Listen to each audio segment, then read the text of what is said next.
What's up, everyone? Welcome back to Rob's Gaming Table. Today on the table, Rob and Mel are going to be playing Dawnshade. I was thrown off there for Yes! a second. I was Gotcha. like, wait, what are we playing? I gotcha. Oh my god. Dawnshade, The Watcher's Prophecy, which is on Kickstarter right now. If you haven't already watched our first playthrough, you're watching this in the future, not live. There's a playlist at Rob's Gaming Table on YouTube where you can check out our full campaign Dawnshade playthrough of the Trilogy mode, where there's 3 sessions we'll be continuing through. The first one's already up. Obviously, this is Chapter 2, so we'll get into it here in a minute. Hello, everyone joining us live. Thank you so much. Hello, hello. So we're going to be continuing where we left off on Session 1, which was known as Chapter 1. And today we'll be playing, since it's Trilogy mode, there's Chapters 2 through 5 that we can pick from. And we'll read and we'll give some options and we'll kind of see what you guys want to do. And we'll go with whatever. I mean, obviously we'll influence a bit based on how we are, but it basically each give you a different story and then we'll send you to a different outpost to get some things done. So we'll talk about what they each are and we'll get some input from you guys as we're doing this live, so you guys can help us basically choose our options in the story. We did it last time kind of on the fly, but it was fun with you guys watching live. Fun. That you guys just kind of picked our options for us and voted. So we're going to do more of that today, so it should be fun. To help steer the story in different ways than maybe we would, to see some different options. Because we did want to emphasize in the last playthrough, you guys saw it, but we will have it so that, what is happening? I don't know what's happening there. Yeah, sorry, something's going crazy over here. YouTube's being weird in the chat.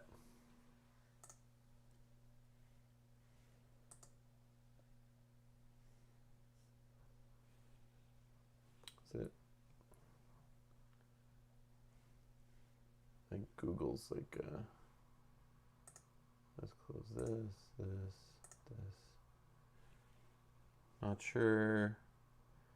I think that's better. Yep, that's better. All good on this side? Yeah, on our side, it's like the chat was like freezing and like not loading.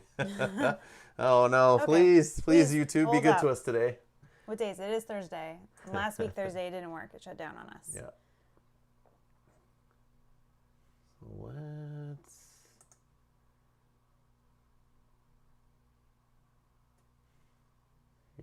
let's use the logbook. We don't need the rule book. We don't need this open. Okay. Okay, should be good now. All right. Yeah, I don't know what that was all about. Yeah, all good on YouTube side, it said. Okay. Okay, perfect. All right. We were just quiet. We know it's not for us to be silent. No, you weren't talking, silent. But we couldn't see it. It was, yeah. We could see the messages, but they were like, Half. It would load like one line and then it would wait a bit and then load the next line of your chat. It was very weird. Very, very weird. It was like the same, like 2 lines of the same person were taking like 5 seconds to load the second line. It was very weird. Yeah. Okay, anyways, back to it. Thank you. Everyone who supports us on Patreon, you guys are awesome. Thank you for supporting the channel. I see a bunch of you guys here now. I see Jack also there. Hello, hello. Hexy Beast is here. Sakabra Dragon, Kate, Brian, Sajat. Jordan. Awesome. Everyone's getting here now. Okay. I think we've killed enough time to wait for people to show up. Let's get to it and start with Chapter 2. So we'll jump down to the table here. Actually, not chapter.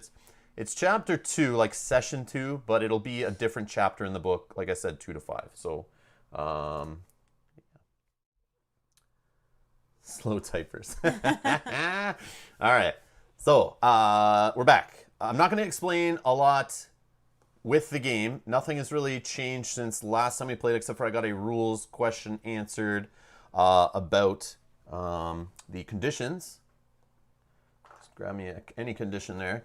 So these conditions that you saw us throwing on ourselves, positive and or negative throughout the game, that were going on us or the enemy. I had a question that came up in the last stream.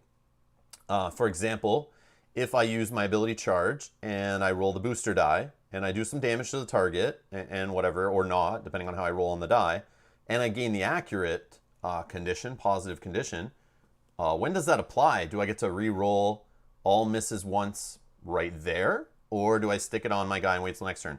I always thought it was stick it on and wait till next turn, and I was correct. The developers did respond, say, it does go on your character in that turn, you gain it when you roll this die, but it kind of sits there till your next turn in the next combat. If you got it any other time out of combat, it'll just fire off in the next round of combat. So I just want to clear that thing up. Also, I did want to point something out here. If it will be nice to me here. Something very interesting development in the Kickstarter today of this game. I noticed when I was just checking, I was like checking on it to see earlier today, like how is it going, how is stretch goals doing, and I noticed something in the stretch goal department, which is now unlocked, but they haven't updated what it is. I was like looking because I would, if they dropped rules for it or it's a rules change, which I think it will be, I'll want to incorporate it in the stream like right now, but they didn't. I don't think they dropped it yet. Right, maybe on Saturday? Maybe, yeah. If it'll not throw off the balance, or if our components even can do it. Maybe it's some new components or something. Who knows? But I did notice some people I've seen posted, some people in our Discord, and some people have messaged me saying the combat in this game kind of looks like very meh. Kind of like a Luckfest game. And like I said, in the first session of your play, you're not going to have a lot of item cards, abilities, conditions, and all this stuff. And cog bots and cog behemoths and all these little upgrades you can put on yourself to mitigate dice and change how combat works. But it is not as advanced as a lot of the combat systems we play in some of our heavier games on the channel. This I can admit. But you'll see in episode 3 on Saturday, we'll have some more stuff interacting with our combats. Like we should build ourselves up. We should have lots of options, decisions to make, Vaki to spend, abilities to fire off. So there should be lots of choices there. Once you start unlocking everything, you build yourself up. First session's usually pretty simple, it seems, and there's not really much going on. It kind of eases you into it. But if you see on your screen here, at 78K, there is now a new combo battle system they're trying to unlock. And it involves DNA joining together there or something. It involves some kind of bolo-looking thing. I don't know what this is, but it's obviously involves some chips, and 3 of them are something. And I've seen some funny suggestions of it's going to be like a POG system added to the game or tiddlywinks. Some funny stuff I read earlier. But in all honesty, maybe it is like a combo battle system like from the JRPGs it's inspired from. And I'm assuming this is a reaction based on feedback they're getting about the current combat system. Or maybe it's just some add-on they had planned from the beginning. But if they're adding stuff and changing the game on the fly during a campaign, that's like treading into Awakened Realms territory, and I really like that kind of stuff when they're really open to feedback from the community. And they seem to be based on the comments. I did a quick browse through the comment section earlier today to see if they were dropping any hints on what this was. But it did get unlocked. They said it's unlocked. They're working on the update like an hour ago or something like that, they said. But yeah, if you go to the update section, it's still just stretch goal 3 unlocked, but that is 4. So hopefully we'll get an update. If you guys notice it at all during the stream, drop it in the chat. It's the beauty of doing this live. I'm curious. Like, I want to see what they present and if they have some rules to it, or if it's just like fluff that they're going to be developing in the future. I don't know, and like a little image or something, a teaser. But if it's full, like, here is how it's going to work, I want to know. I think it's really cool. I want to see how it changes things. I'm very curious. All right. So that's a side note. So they unlocked another stretch goal. So if you're curious, it may change things. They also lowered shipping costs. I don't know if that happened in our last stream or not, but there was lots of complaints about their shipping. And they've supposedly worked out some deals with some other distributors in other countries and stuff and dropped the shipping rates on this. And I know that was something we were talking about in the chat last time. So that is good. That's good that they're changing. They're altering things on the fly, which is nice.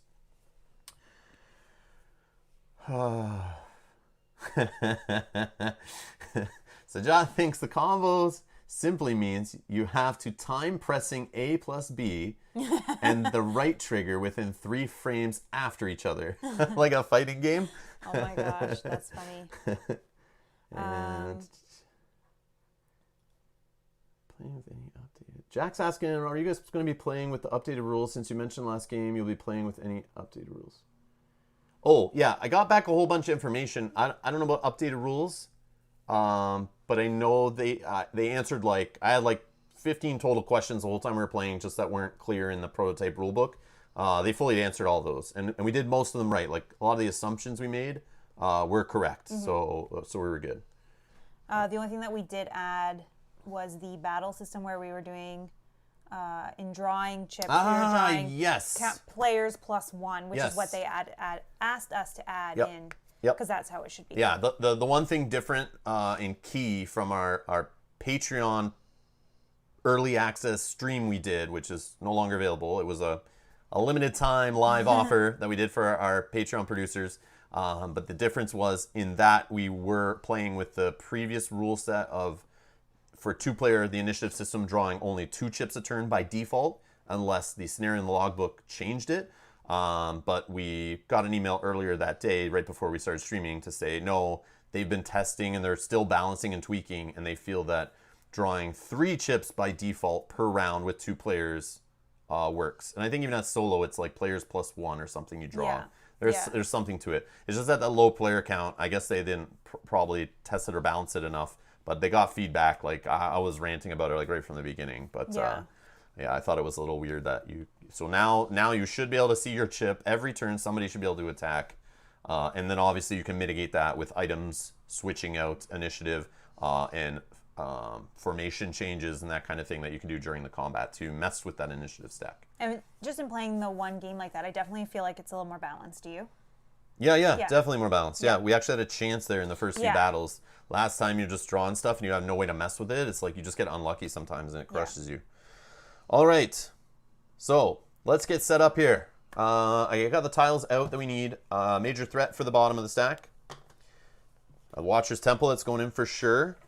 We're going to pick a battle tile out of the 3. We get a random battle tile, different path on it. We're going to throw that in. Mel, can you pick one for me, please? Thank you. You're welcome. So that's going to go in. Start making our little stack here. We need a village to start with out of the 5 starting villages. Jackson, I wish they would add a $1 on Kickstarter to access the pledge manager. Do they not have that? I saw people in the comments saying they backed for $1. Yeah, I think you could just go pick whatever any Kickstarter does that. Pick the first option and adjust it to $1. They'll put a minimum in there like $5 or $10, but that's just tricking you into doing that. That's not like you should be able to lower it. I'm pretty sure. Yeah, because I thought I saw a lot of people in the comments saying that they backed for $1. Yeah. Yeah, Sakabra, he did too. Yeah, that's what I thought. Yeah, Sakabra did. I knew I heard other people say they did $1. Yeah, I think you could do that on any Kickstarter, right? Even if they make it look like the top minimum pledge or whatever is 10. I think you could ignore that and just put in 1 and continue on. Oh, Sakabra thinks it was $5 for this one, $1 for Euthia. Oh. But I thought I 100% read. I'm not sure. That people were doing $1, but I don't know.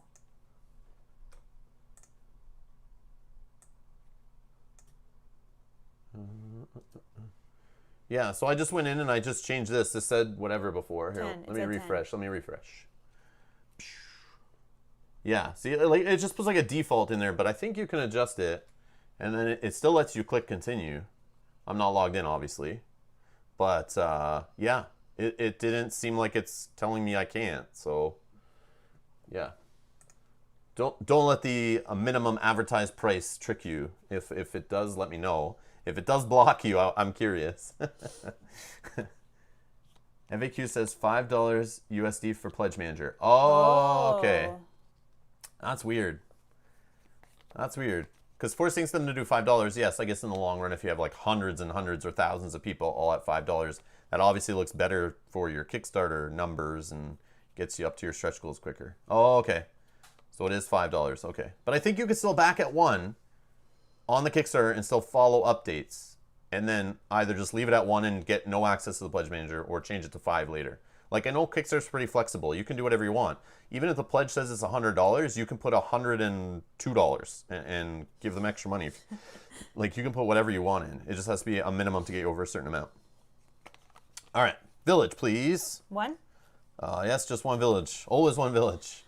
What do we get? Let's see. Our starting tile. Yeah, we got the same one as last time. Awesome. You suck. I'm just joking. It's still a good one. I don't know. It's still a good one. I'm going to take it. All right. So we need 2 events from our giant pile of different events. And the 2 that we had last time are not in this stack. So if we see events this time, we're going to see different ones from the book. Even though when you go to an event, there will be different options you can pick every time you play. So even if we left them in, which you're not supposed to do, but we could go to them and pick different things. So there's lots of replayability there, even in this prototype, which I like. Rob Jack's asking, did you pay your Frosthaven? Did you add anything in the Pledge Manager? We were talking about this. Yes, I did Frosthaven today. Oh my god. With exchange, what was the shipping? I don't. It was I don't know something total. crazy like 40 Canadian base, because I think it was 28 US minimum for shipping just for the $100 little pledge I had, the $100 just the game. And then I added the solo rules, which didn't add to shipping. I was impressed by that because I know it's like literally weighs nothing if it's the same as the original Gloomhaven ones. It's just a few cards in a book, like a very thin book. But I also added, I was going to add, what was the other thing? The Oh, app? no, I was going to add Envelope X, which I know of, kind of I know-ish what's there, because I remember trying to solve that, and I just like was, and I kept hearing it was stupid, so I didn't really care. I don't know what exactly it unlocks. I've just heard something, and I'm not even going to spoil it. Yeah, no. But in the Kickstarter for Frosthaven, they added on like kind of upgraded rewards for that Envelope X, which is cool if you care about that. And I do, until I saw that adding that small upgrade added another $30 Canadian because it added $7 US to the shipping. Which, if you know what it is, it should not be adding $7 to shipping. But anyways, I decided not to add that because I thought that was a scam, so I didn't. But I added the foreteller app, so that if we're playing it on video, and we're allowed to, I don't know for sure, but we could have the foreteller app read the story. Yeah, I won't spoil spoilers Envelope here. X at all. Not Nope. for anybody. And I Nope. still don't truly know what it is. And one day I would love to solve it. But it's just like it's similar to a Too Many Bones kind of like puzzle thing. But I like it. Did you add the metal coins? We talked about No, this. no we metal didn't do coins. that. No. I don't need that. No. No. And the shipping that would add and all that stuff, that's just crazy. I love metal coins, don't get me wrong. But coins in that game is not really a big thing. It's like, Yeah. yeah, I don't really need metal coins for that game. But I like the idea of it, though. It's cool. It adds to the bling for sure. Yeah, Isofarian Guard, that's another game I'm interested in, too. And I know they're using the foreteller app for that game, too.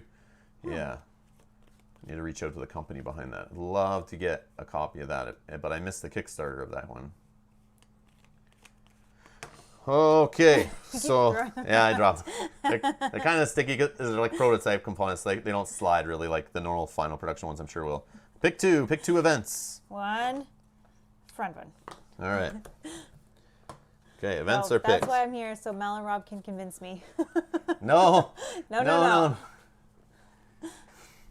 I'm not your financial advisor, please. No. Please, Yeah. I feel bad I say one word one way or another and it changes hundreds of dollars people spend on Kickstarter. I don't my want to do that. It's gosh. pressure. Please don't do Yeah. that. Please don't. I just give my opinions, and I'll be honest. Like I've been burned on Kickstarters in the past, so I'm like, I scaled back on spending money on Kickstarter. I'm very careful what I buy, and I get very soured when things come to retail later and they're like drastically cheaper, and the extras I got from Kickstarter I never end up using. So that's the way I look at Kickstarter, from a kind of like a very skeptical view. So. Jordan says, I got him to spend like $300 on Too Many Bones. Oh my gosh. That's a whole different story. You're welcome. Oh my god. Yeah, The enablers table. we need to put some sort of disclaimer Yeah. like they do on financial things. I am like, not we are responsible for your enjoyment of your Kickstarter you backed because of my video. And Please discuss your purchase with all the necessary parties, and please make sure it is a financial sound decision before pressing submit. hey, I don't even know what I'm shuffling. I don't here know anymore. This is Outpost. You Pick need two one. Outposts. Oh, You guys are crazy. oh gosh, I'm lost. I also try to show off games too, and if you don't like them, I feel very good if you don't get them too, because you're like, this is not for me, and Rob took the time to show me the whole game, and if it doesn't fit, it doesn't fit, but it helps your education of your decision, and then that's all I'm trying to achieve there. Right. I'm just trying to show off these games that I like, but you may not have the same taste as me.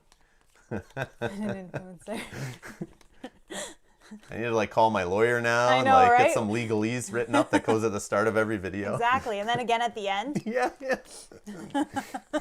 Oh gosh. Oh no, Brian has Aeon's End Legacy on the way because of Rob. Well, Oh, and Kate says I'm getting Aeon's End too. yeah, nothing wrong with that. That's fine.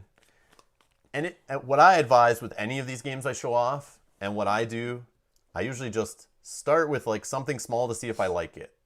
Like I'll watch videos and not everyone has the same taste as me. And sometimes I don't believe a lot of the videos I watch if they're previews because I feel like they haven't really played the game. But if I watch a playthrough of some people playing it live or a playthrough video, that gives me a better taste of the game. And that's why I do what I do. But even then, I'll still just buy like the base set of something, try it out. And if I notice it keeps getting play or I want to play it again more and more, or it comes to the shelf or it grabs the attention of my group, then I'm like, I'm on the internet looking for expansions. When's the next Kickstarter? I'm like all in. Yeah. But I'm very like skeptical. I just dip my toe in the water a little bit. And that's what I do here. I like is to show it off. Here is all that I have. And I'm trying to show it all to you so you can like make the most educated decision. Because sometimes just somebody reading a marketing pamphlet for 7 minutes on a YouTube video is not enough for me. Like, and I hope some people don't just buy games based on that alone. But I'm so lost on what's happening here.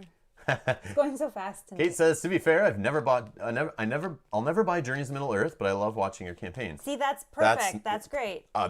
Bingo. If it's not for you, we don't want you to waste your money on it. Exactly. It's going to sit on your shelf. But if you have fun watching us fight at like who should go which direction, and I need help over here killing this orc, and who, some nights I slept on the couch because of decisions Legolas made. Hey, that's all good too. There's some entertainment value there. That's so funny.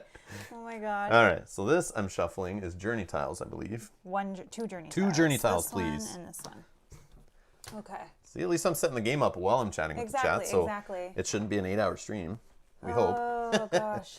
But yes, please don't judge the gameplay based on our time length. Obviously, it's a live play, not an edited, shortened, refined one. So we'll be full of chatting with the chat, enjoying the game live, doing some Q&A, and that kind of stuff. So if you're watching this video later and you're like, what the hell? It's like 4-hour time or 3 hours of play time for one session when it's supposed to be 30 minutes per player on the box. Yeah, please don't judge games like that. People have been doing that lately in our comments, and it's like, yeah, don't do that. So this is what it looks like if you dip your toe in. No, for this game, I have now learned by myself from looking at the Kickstarter page, things like this bag are not included. It's a different kind of bag. It's a plain bag. This is actually going to be either a stretch goal or an upgraded add-on, I think. So the blue bag that they show is the bag you're going to get? It's just like some little blue bag that's very plain. That looks like... Yep. Yeah. And I also learned... what did I learn? Oh, yeah. We talked about it last time. But the health chips, these weighted health chips and shield chips we have are not in the base game. They are going to be like kind of like probably light chip theory games, kind of Cloudspire and Too Many Bones health chips that come with those games, the non-upgraded type, which will reduce cost, I'm assuming, and shipping weight and stuff. But yeah, just that is something that's in these videos that I didn't realize they added that bling to it until we looked at the Kickstarter. Also, some of the stretch goals they added are actually items that we already have in this set. So you will see items that we're using in this playthrough that may not come with the game until they're unlocked in stretch goals, which is interesting. That's something I didn't realize until I saw that on Kickstarter. Other than that, oh, and these, this is on a 6 green. Okay. These are cardboard in the base game. And I think we saw that last time we were looking through the Kickstarter on the stream at the end. But yeah, those are upgraded components too. So I didn't realize when we got it, I thought this was like the non-upgraded because it had cardboard mats. But that can be upgraded. So we're kind of like downgraded on some components of the prototype, but upgraded on others. But I wonder, do they not have the mats ready yet? Maybe, yeah. Maybe they just didn't have them printed yet. That could be another thing. Yeah. While you're doing that, Shane's asking about this game, what is the point of the Vodka Chips? What do they do again? So these, you collect them on your board, and then you use them to fire off your main ability. That's a simplified explanation. Yeah. And to be ultimately honest, this is our 8th time sitting down and playing this game, like our 8th session, and our 3rd campaign we're playing through. And I still don't I understand this, but it's like, I don't understand from a strategy point. When, like, we tried the first time we played, we were just like getting Vaki in battles, just grabbing different Vaki. And at the end of the battle, you're forced to send it back there. But then it throws off alignments of the different things that you're putting it back for. And the idea is you want to strategize that what is going back purposely changes the alignment, this little cube on the bottom. You want to purposely tweak it and balance it very carefully, because There is the best ending is if you're balanced or aligned, I believe. Yeah. And then there's a kind of a not as good ending if you're unaligned. So the 3 states, and they sit on the board when I asked them about it, it's a little confusing. They're going to add like 3 little spots here for the cube to go in or something like that. They're talking about it still. But they want to add somewhere where it says balanced, unbalanced, balanced, aligned, and unaligned. Yeah. Because right now there's a balanced spot. That is if all these watchers around the outside are all equally on the same spot. And if that's the case, when you visit the Watcher's Temple, you will get some bonuses. You'll get some of those conditions based on how those are aligned. If you're aligned with one, which means there's one that's in the lead, you will get that bonus when you go to the Watcher's Temple. So the Vaki going back and forth from the pool to your mat, there's a strategy there on which ones you take, not just for your abilities, because each of your abilities costs something, some level. And now we're playing in tier 2. So ultimate we're not allowed to use because we're not in game 3 yet. I believe that's how that works. Yep. But we now have access to these 2 tier 2 abilities each. Maybe you have more than 2. There might be a difference each character. But before I had 4 tier 1s. I still have access to those. But see the way they each cost different Vaki? Some level 1 and some level 2. And then there's the mini game of spending tier 1 Vaki to turn it into tier 2 Vaki. And it's limited. So there's this whole balance. That's a main part of the game. But in this playthrough, we noticed after the first campaign, and then we tried in the second campaign to change it up and keep just one of them aligned and not go too out of whack. We got a better ending, and it seemed more manageable. Yep. And things just worked good when we were going there. But if you can somehow keep them all balanced, like all moving up equally, you'll get rewarded more when you go to, I believe, the Watcher's Temple. But I could be wrong. No, you would. That's the only thing. But there is a mini game there. Like, obviously, we're not that advanced with the game, but I'm sure if you played this, like, you're on your 10th playthrough and you're with a group of players, you're going to work together. Like, when a battle's over and we have to return the Vaki left over on your mat that you didn't spend for your abilities, you can even combine it into tier 2 Vaki to try to move one of those tier 2 guys up, the Watchers up. So, yeah, I hope I explained it okay, but there's multiple layers to the Vaki system, and we didn't expose it too much in the first session that we played here, but maybe this session you'll see it adjust a bit more.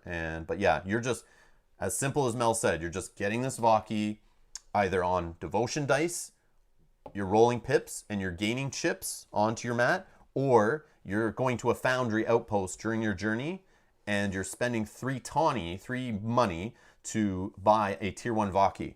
And you can spend 3 more money and buy another tier 1 Vaki that's opposite sides of a tier 2, and then you can trade them in right there and get a tier 2 Vaki. So you can start, as you're playing, you can pull in Vaki to your mat before a battle, so that you go into a battle and you're ready for your fights with your abilities. I have 3 abilities for tier 2. Nice. Yeah. Okay, so don't need this tier ultimate. Okay. All right. DF is just asking, what do you think of this as a solo game? I said last time, I haven't never played solo. I don't know. I don't know if I'll ever play solo, to be honest. After I read the rules and started playing with Mel, practicing it, trying to like get our heads around it, and watch some videos, rules videos that we were sent, to me it just looked like a multiplayer game. I would probably not play this minimum less than 3 players, to be honest. Like, that's based on now we played it a whole bunch of times. I wish we had more players around the table. I bet this game would really shine. That's why I think it shines at conventions. If you see, they put videos up of all these people loving it at conventions because they're playing in groups of 4 or 5, I'm sure. And this kind of game with dexterity challenges, a big combat mat, it's way better, obviously, if it's just full of your team, a full team, all with upgrades, fighting a big chunk of enemies, all rolling tons of dice, you all using abilities and your Watcher's blessings, having them come in from 3, 4, or 5 players at a time on other people's turns to mess with things. And yeah, just playing some of the mini games with multiple people flicking chips on the mat at the same time. Yeah. All better with more players. But I've never played it solo, so I don't know. And I have no desire to be honest. But if you go to the Kickstarter page now, the only other playthroughs you'll find on that Kickstarter page are all solo playthroughs. So there's tons of that there. So maybe go ask some of those guys. Or watch some of their videos that are on the Kickstarter page for this game. They'll have more knowledge with the solo. So I can't really answer that too much. But Well, he says, thanks. You guys are awesome. Great channel. No Love the playthrough. problem. So helpful. No problem. That's at just all. what we're here for. All Thank right. you. You got to shuffle those up? Yes. So I'm shuffling up our things. I know I shuffled them up a bit. Also, shout out to Highborne Games. Thank you for sending this preview copy over to us. We appreciate that. But just disclaimer, we're not being paid for this preview or playthrough or anything like that. These thoughts are our own. So you'll hear the, my candid thoughts on it. I'm not, yeah, I don't, yeah, that's all I'll say. Yeah, not paid promotion. All right. So if you guys in the chat want to start thinking of a number between 1 Yes. and 19 Yes, and not yes. 10, because we started at 10 Yeah, in yeah, chapter something 1. different than 10 here. So between 1 and 19 and not number 10. So somewhere we start on this overworld. We're going to start with this village somewhere on here. And don't pick number 10. That's what we played last time. Let's see something different. Whoa, Edgar's so fast. Yeah, he's lightning, this guy. 16 to All right, we're going 7G. with Edgar because he was the fastest. So we got one. We're going with 16. Dragon, what's G? Hold on. Let me find G. You gotta go like A, B, C. I can't find G. Give me a few minutes. One Which is sec. the worst spot, suggest. No, just do like A, B, C. No, right here. I found it. Right there. Oh. Guildhall. G, right there. Wait, that doesn't fit in a hex. What am I supposed to do? You got me, Dragon. You got me. All right. So we're going with 16? Yep. Okay.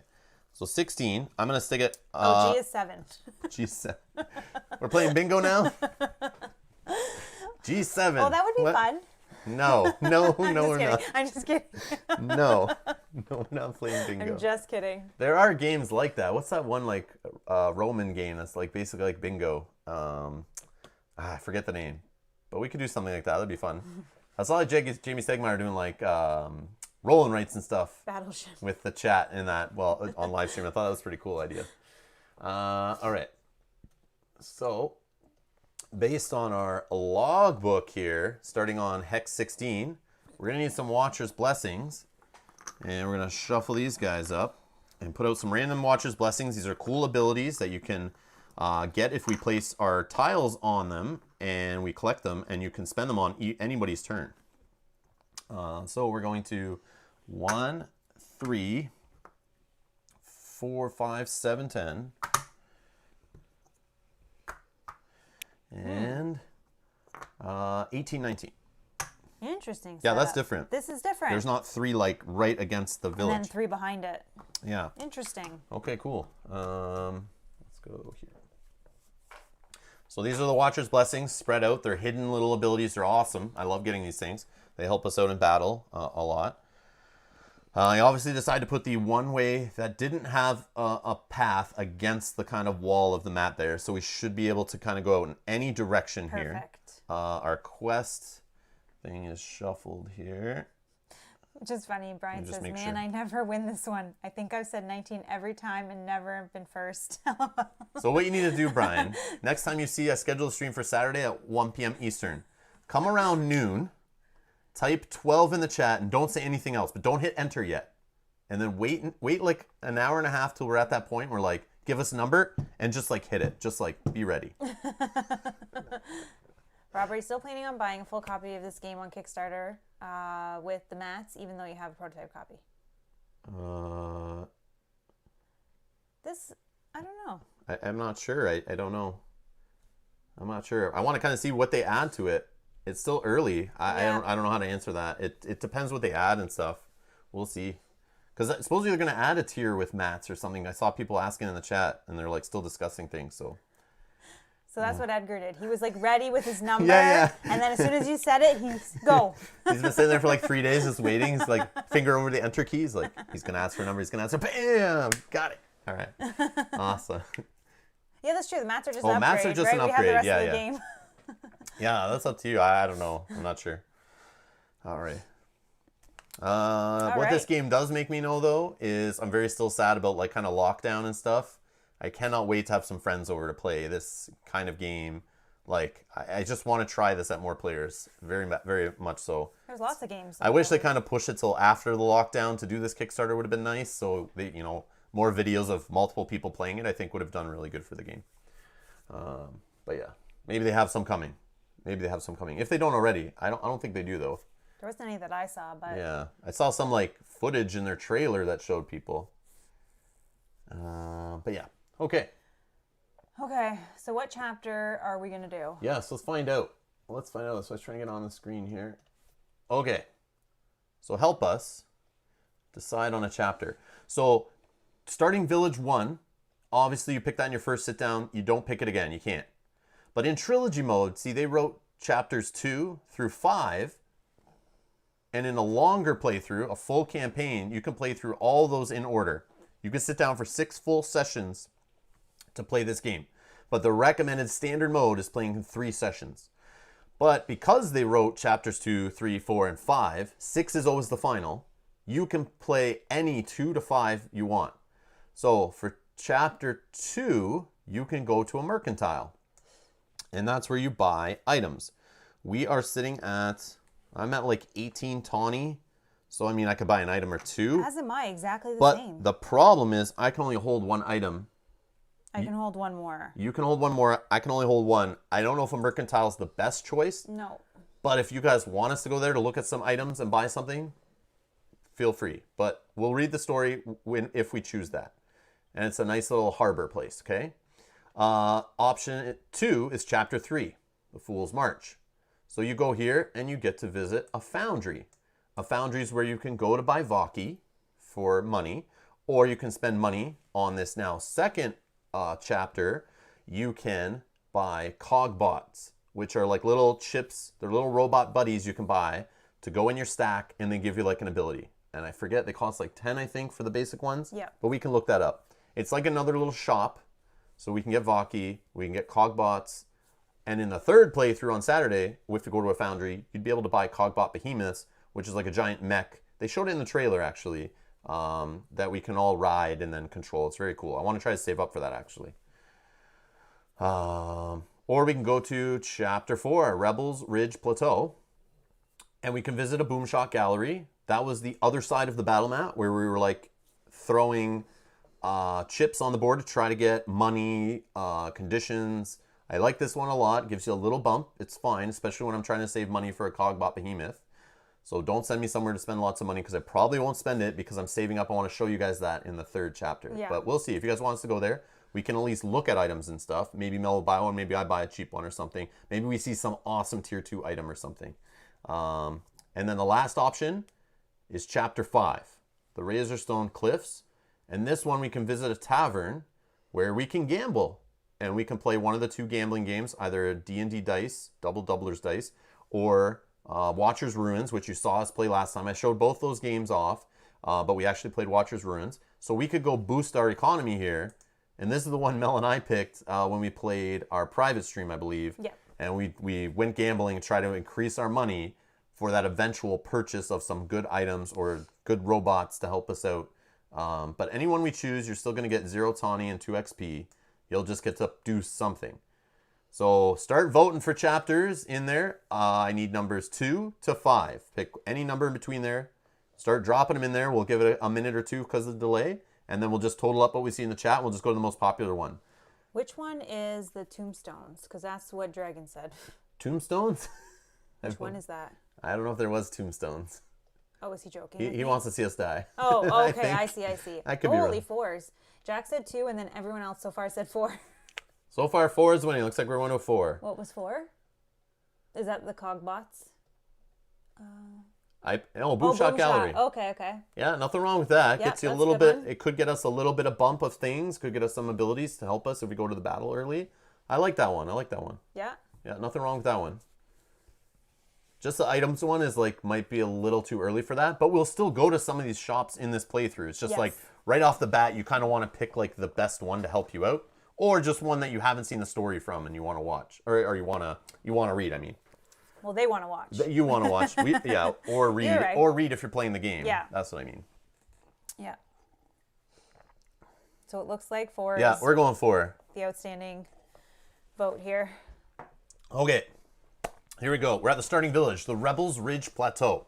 As you walk along the base of the tall sandstone plateau, you are stopped by a band of motley creatures. "State your business," says a leather-clad creature wearing a cogwork goggles and holding a rusting boom shot. The kinship quickly forms a barrier between Kimber and the rough-looking band. Kimber gently places a reassuring paw on Ash's shoulder and steps forward. Our quest to bring balance to the war between unity and might has brought us here, she states plainly. The creature seemed to study her for a moment, then motions for the others to lower their weapons. Anyone willing to stand up to the unity can stand with us. He gestures for you to follow him up the path to the top of the plateau. My friends call me Boomer. After the unity came through our village with all their together for the common good, Sandhog Bunk, I watched my friends lose their identity and purpose. A group of us tried to fight back and were exiled from our homes. We settled here away from the grip of unity law. It's not much, but we do what we can. Boomer introduces you to the ramshackle village and its inhabitants, though they appear haggardly. You admire their resolve and make quick friends. Flash and Boomer set about tinkering with old rusty cogwarts and discussing in way too much detail the intricacies of boomshot mechanics. You share a hearty meal and join the villagers in some target practice before you set off. Your quest continues. Boomshot Gallery, and then we'll gain 2 experience and 0 tawny. All right, Boomshot Gallery. Here we go. Let's go to the carnival. So in chapter 2, I don't remember how many shots we get. Let me show you, actually. Good question. So I did show this last time, but I'll reiterate it here. When you're playing, outpost upgrades. The outposts level up, just like a freaking video game, like a JRPG. As you go to the next towns, as you're playing through your quests and you're leveling up, you'll start coming across towns that have better shops, better places to rest, and all this stuff. So in here, what they do is we're going to the Boomshot Gallery. Yep. So normally, in chapter 1, you get 1 shot max, 1 tawny per shot. But in this, it's now called semi-auto launchers. So we get 2 shots max, 1 tawny per shot. Perfect. But if we choose the Boomshot Gallery or we come across it in the next playthrough on Saturday, we are going to be able to do up to 3 shots, 1 tawny per. But yeah, there's some of the other upgrades there if you're curious. And we'll deal with those as we come to them. All right, Boomshot Gallery. So I will spend 2 tawny. As will I. Okay, 2 tawny, 2 tawny. So we gotta use these guys. Step on up, step right up. I think I would like a shield. That's like... So we're going to just off the mat, for those who don't know, anywhere off the mat. You can't have your hand over the mat. Just anywhere from outside it. I know it's kind of, camera's kind of on an angle, so it might look like I'm holding it over, but I'm off. Oh no. No, I think we're good. Yeah, I'm off. But you just 3, 2, 1, and then you flick them, and where they land, whichever you're closest to the center of. So I wouldn't get 2 prizes in this case. It's kind of whichever one I'm closest to the center of, and we kind of have to make the judge call on that one. But even if you're touching 3, it's whatever one you're closest to the center of. And yeah, that's it. Ready? And we're gonna do it twice. Yep. What do I want to go for here? Well, I'm aiming for a shield. Shield would be good. I don't know if that's gonna I like happen. accurate or airborne or precise or focus I love would be accurate nice. too. Some Vaki to get started would be good too, because that's like a 3 tawny hit. And then these, it's like these are rare. And even a Watcher's Blessing would be pretty cool. But again, getting 2 money or 5 money would be good. Yeah. Actually, money. Yeah. You're going for money? 5 money. Okay. Well, I shouldn't really be saying what I'm going for. Win a goldfish, yes. All right, ready? 3, 2, 1, fire. Whoa. I didn't even hit the So board. I don't think you get anything, right? Nope. So I get a shield. If you could pass me a shield. Yep. I'll throw that on now. So that stays on me until the next battle. So it's like kind of like a temporary shield. All right, not so hard this time. Boop. I don't know if you keep them on the mat or what, but I don't know. 3, 2, 1, fire. There we go. Got my shield. So I'm touching this very slightly touching this one. So I get 2 tawny. And I get a shield. Okay, that's Boomshot Gallery. Okay, so we get 2 XP. So we're at 6. Nice. This popped out of there. Oh no, I pulled it out to flip it. Yeah. Okay. That's that. So you got our 2 XP. Yep. And I'm active player, so I'm going to grab a tile. Our kinship shack should be on the overworld, starting at the village. So I'm going to grab our first tile here from the quest deck. And we'll flip it over. Oh, it's a Watcher's Temple already. Wow. That's awkward. Okay. Yeah, I guess I'll just go here. That's a good idea. And we'll move there. 1 threat for 1 point of movement. Oh, if you can. sorry, I just got to reset So we're playing that. up to 16 threat. Our threat meter is going to be at 0. And every point of movement on the overworld map is going to push us up a point. So once they hit 16, we do the final battle that's on the bottom of this quest deck automatically. Unless we just keep revealing tiles until we push our way to it anyway. And the Watcher's Blessings bonus I got is a +1 Vaki. So I can hold on to that whenever I want to spend it. I can spend it at any point in time to get myself or Mel a Vaki. Okay, so we're at the Watcher's Temple. At the Watcher's Temple, we are most aligned with water. So we each get the accurate condition. Which is good, because that's one you were going for in the Boomshot Gallery, and now you got it. Yep. So That's actually really good. Well, I wasn't going for it. I just really like it. I changed my mind to try to go after the money. And we also get 8 XP for visiting a Watcher's Temple. So we're going to get 4. Then we're going to level up to 7, which will give us a training point. Yes. Then we will get 4 more. Sweet. Okay. All right. Yeah, here, active player. I will flip a tile. Flip a tile. All right. And we got a journey. Oh, a nice journey. So 6 spokes. You put it anywhere. Put it where it's like most. I think I want to put it either on 15 or 11 because it. Yeah, I like that. Does maybe I like 11? That a lot. 11. Yeah, I think that's great. Yeah. All right. So 1, 2 to get to that one. So that's 2 more threat. We're at 3. Yep. Now your force is still your turn because the journey tile kind of does nothing, but it does give us 4 XP. Yep. So we're at 8 XP total now. And now you will automatically reveal another tile. You don't get to just sit there and stare too long at the birds. And we get a mercantile outpost. So good thing we didn't pick the item shop at the beginning because here it is anyway. We're going to be forced to go to it. Where do you want it? It's a 3 spoke. It's like 2 on one side, 1 on the opposite side. So you could maybe put it like there to keep going that direction.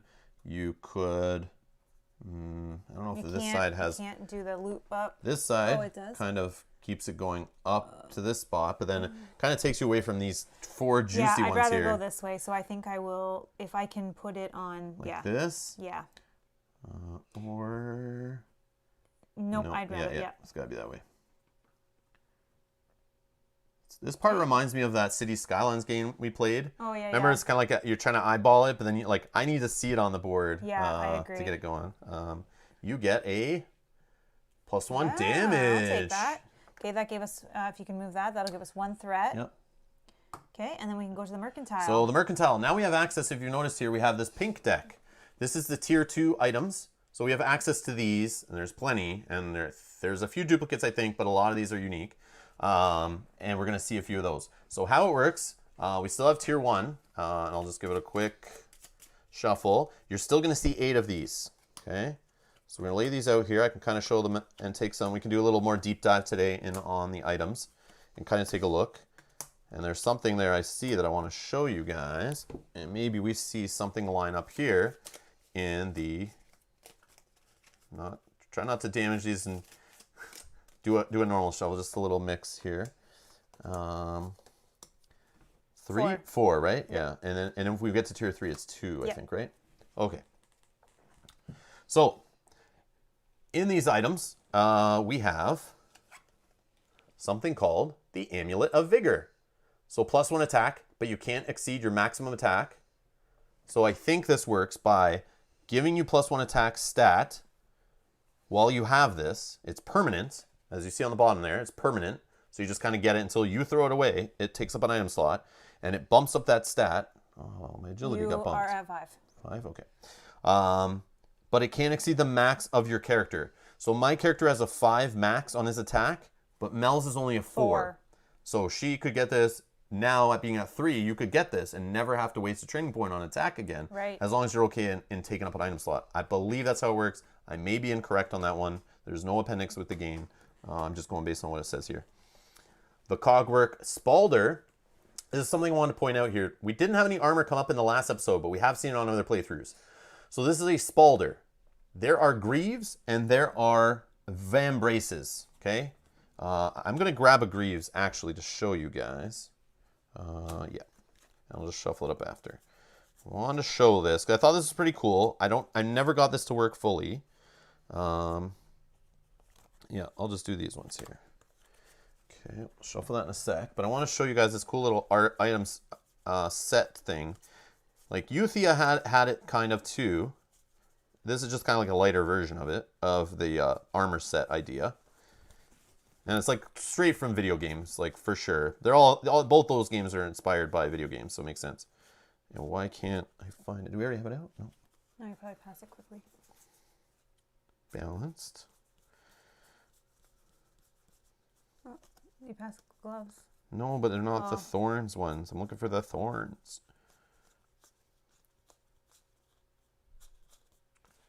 That is very interesting. These ones? Oh, right here. Oh my God. I'm looking up here. I'm like, they're not in this row too, but I'm looking for a second tier item. This goes up here though. Yeah. Okay, so there are 3 different types of there are 4 different types of armor, but 3 pieces to each set. 4 different sets of armor and 3 types of each or whatever. So there's greaves, spalders, and vambraces. So you can get like leg armor and shoulder pads and gloves basically. And this is the Thorn set.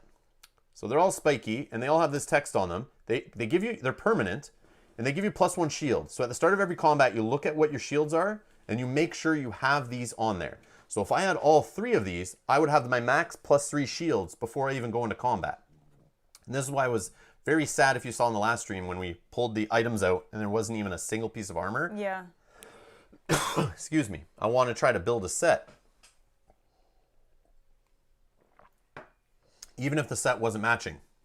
But if I get all 3 a full set of the same armor, of the same type, you can get little abilities. So this says once I have a full set, when hit, I roll 1 attack die to attacker. So obviously the Thorns on this spikes him back. And then cost is -1 tawny. And it's the same ability on the whole set. So that's what you get. If you combine the 3 sets together, you get like a bonus ability that makes even mitigating combat or helping you in combat even better, which I think is cool. So the tier 2, there's always 1 in the tier 2 deck, and the other 2 are in the tier 1. So this is a reason to go digging at the shop. It exists for that purpose. So I'll just throw these back in here. But I did want to point out, yes, there's Cogwork set. There's a I don't see any others there. There's a Swift set. Oh, and then did you say there's a balance? Balance set, yeah. And they all have their own little ability. They all do something different, but each piece will give you +1 shield. Can you even hold anything? Yeah, 1. One thing, yeah. I spent my item last time. Remember that die roll? Re-roll the die? Yeah. So that's that. We also have here from the tier 1s, cost 3, lesser quickening dram. May replace any 1 chip in the initiative stack with a drawn chip from the bag. So here's some of that mitigation for the initiative system I was talking about last time, but we just didn't have any really to show you.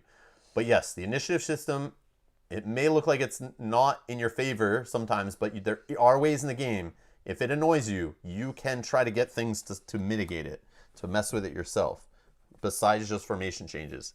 And if you had just wilds for your Watcher's Blessings, you could just set your defense side to formation change if you really, really need to do it to try to get yourself some extra turns. I think we did that in the last, yeah. Sorry, throat tickle here. Okay. So we got the Divine Relic. You get +1 to your Devotion stat. So that helps you roll more Vaki dice. Lesser Vaki Essence.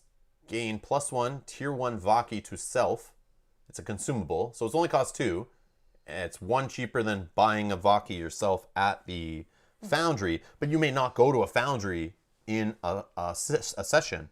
You might miss it. You might not get it. You might not want to go back to the village and do it, but that might help you get some Vaki ahead of combat. We have reroll 1 die. This is the one I used in the last time we fought, which was very, very powerful. Only cost 2. We got a Mimic. Copy stat from an ally for 1 turn. Consumable. Okay. So I can be like, man, I really need to roll defense right now, and I'm only sitting at 1. I look over at you. You have 2 or 3 defense, and I can copy that stat, use my agility, roll 3 defense dice in there, and help me out of a tough bind. So some extra mitigation there. We have +1 defense. Same thing, so it helps you roll more defense dice. Then we got the Van Bracers, so part of an armor set. But again, you don't have to make a set. You just don't get the cool ability on it. But you would at least get +1 shield for every combat as long as you're wearing this. Then we got a Vaki Gauntlet, not to be confused with an armor set. This is its own thing. Transfer any amount of Vaki among players. and it's an instant. That would be interesting in a multiplayer. Yeah, I don't know an instant. Instant versus consumable, I'm not sure. Or you just buy that right now and it does that? I think it's like instantly when you buy it. Yeah, I think so. Yeah, or when you get it or earn it or whatever. This one's another instant. Max self/ally overdrive ability. Oh, cool. So this overdrive that as we're rolling misses and we build up in a combat, right now you could pay 4, buy this, and have it maxed. So the next time you're in combat, you roll your first special. Yeah. Boom, you do your high ability. That's cool. That one's neat. I didn't know that existed. We got Cogwork Goggles. Reveal top 3 quest tiles. Reorder in any order. So this can help you with your, like, you don't want to see the battle yet. And you can look and see if it's coming and then maybe put it a little bit later, which I think is really neat. Those goggles look like the goggles that your character wore in Aeon's End yesterday. Yes, agreed. So that's steampunk. Yeah. Huh. So I'm active. Player. Do I want any of these? I don't know. I'm debating the one that lets me replace any chip in the initiative stack. I think that might be helpful in a battle.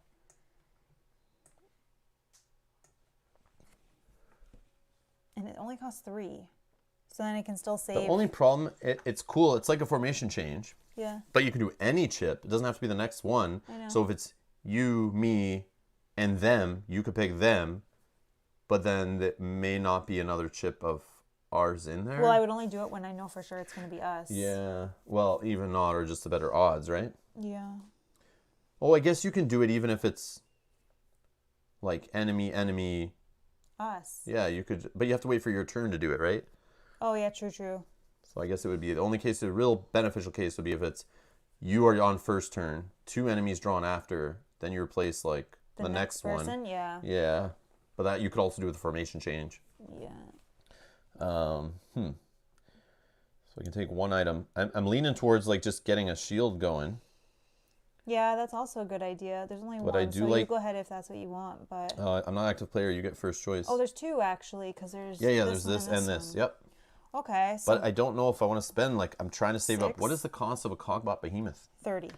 It's 30. Yep. Oh man. Yep. Oh man, come on.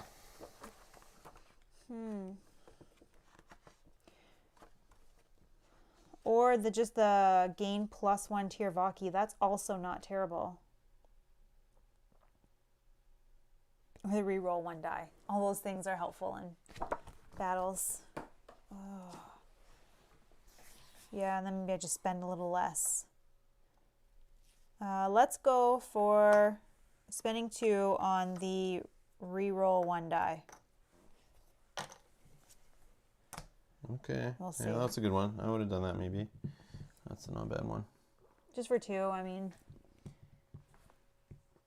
And I have a heal here. I don't want to throw that away. Or I don't know if we explained it that you can also sell back items if you, I guess, want to. You can win the remember the instant loot Yeah, shoot, right? You might yeah. get something you don't really want, but you get it, and you just sell it to buy something different that you Yeah. see.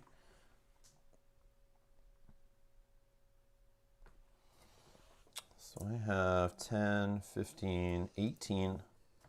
I don't know. I feel like I want to get something because like these items can totally change a battle, I know. and we could get more tawny by winning a battle. So it's like kind of an investment in that.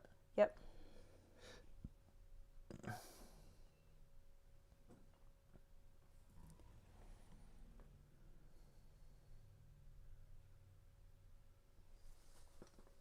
I think I'll take the lesser quickening dram. May replace any one chip in the initiative stack with 1 drawn from the bag to help get us out of like a bad situation. Yeah, that was the other thing I was debating. So I'll spend the 3 on that. Yeah.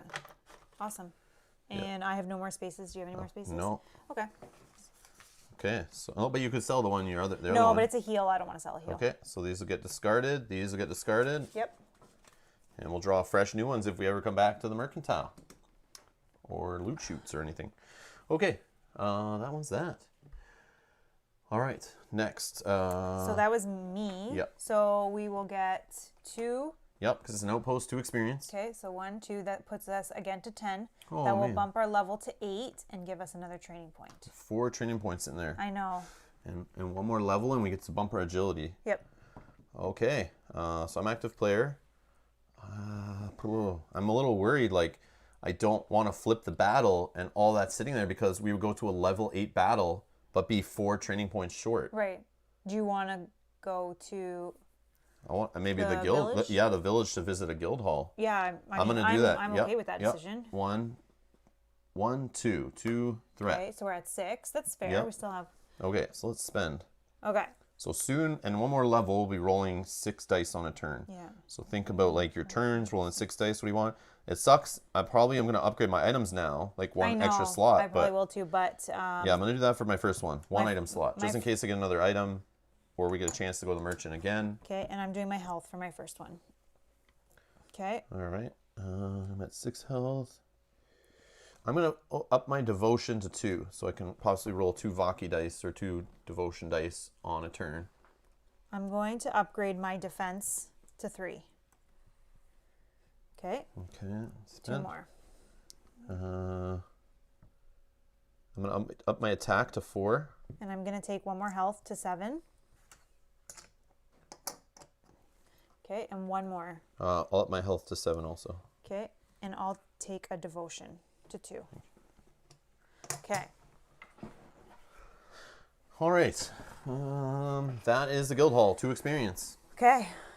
Or it's the village, but you can visit any outpost by going back to the village. Obviously, it just costs you some extra threat to do that. Hopefully, the next tile we reveal is not the guild hall, or I'll lose my mind. But it, I mean, it really could happen. But we've had it where we've gone to a battle, we've had all those training points there, and you fight a higher level battle, but you're not as prepared for it as you could be if you don't make sure you spend your training points. Exactly. So that is me. Okay, Yep. so I'll flip a tile.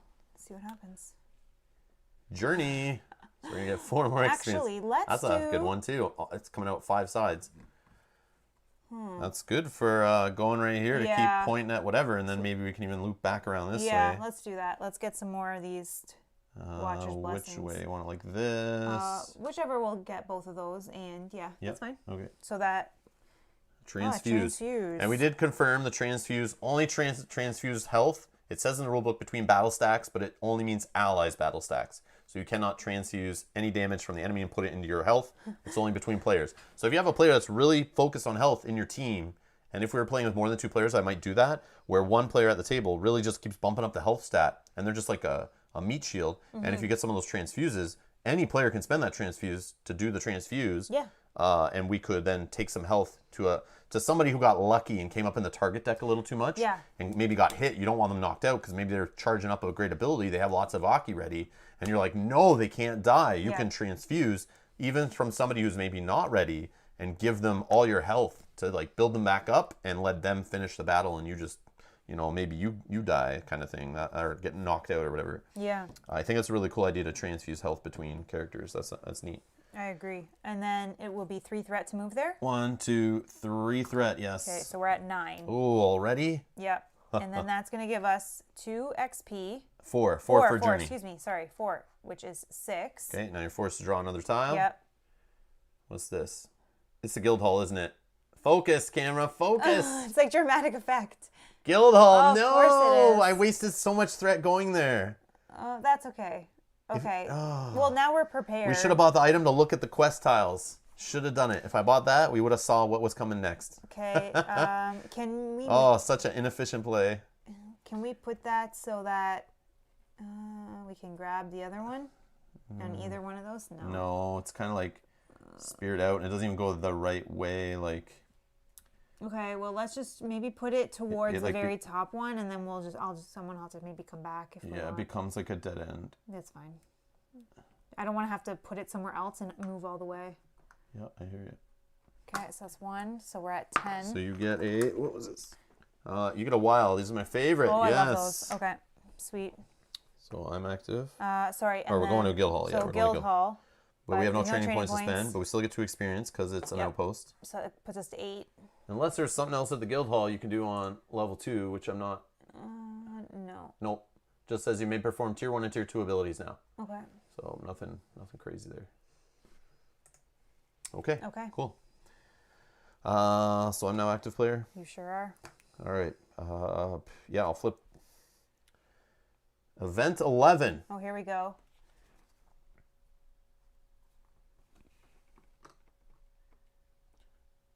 1, 2. Okay. We're at 12. Okay, event 11. I'm going to read it from the logbook here.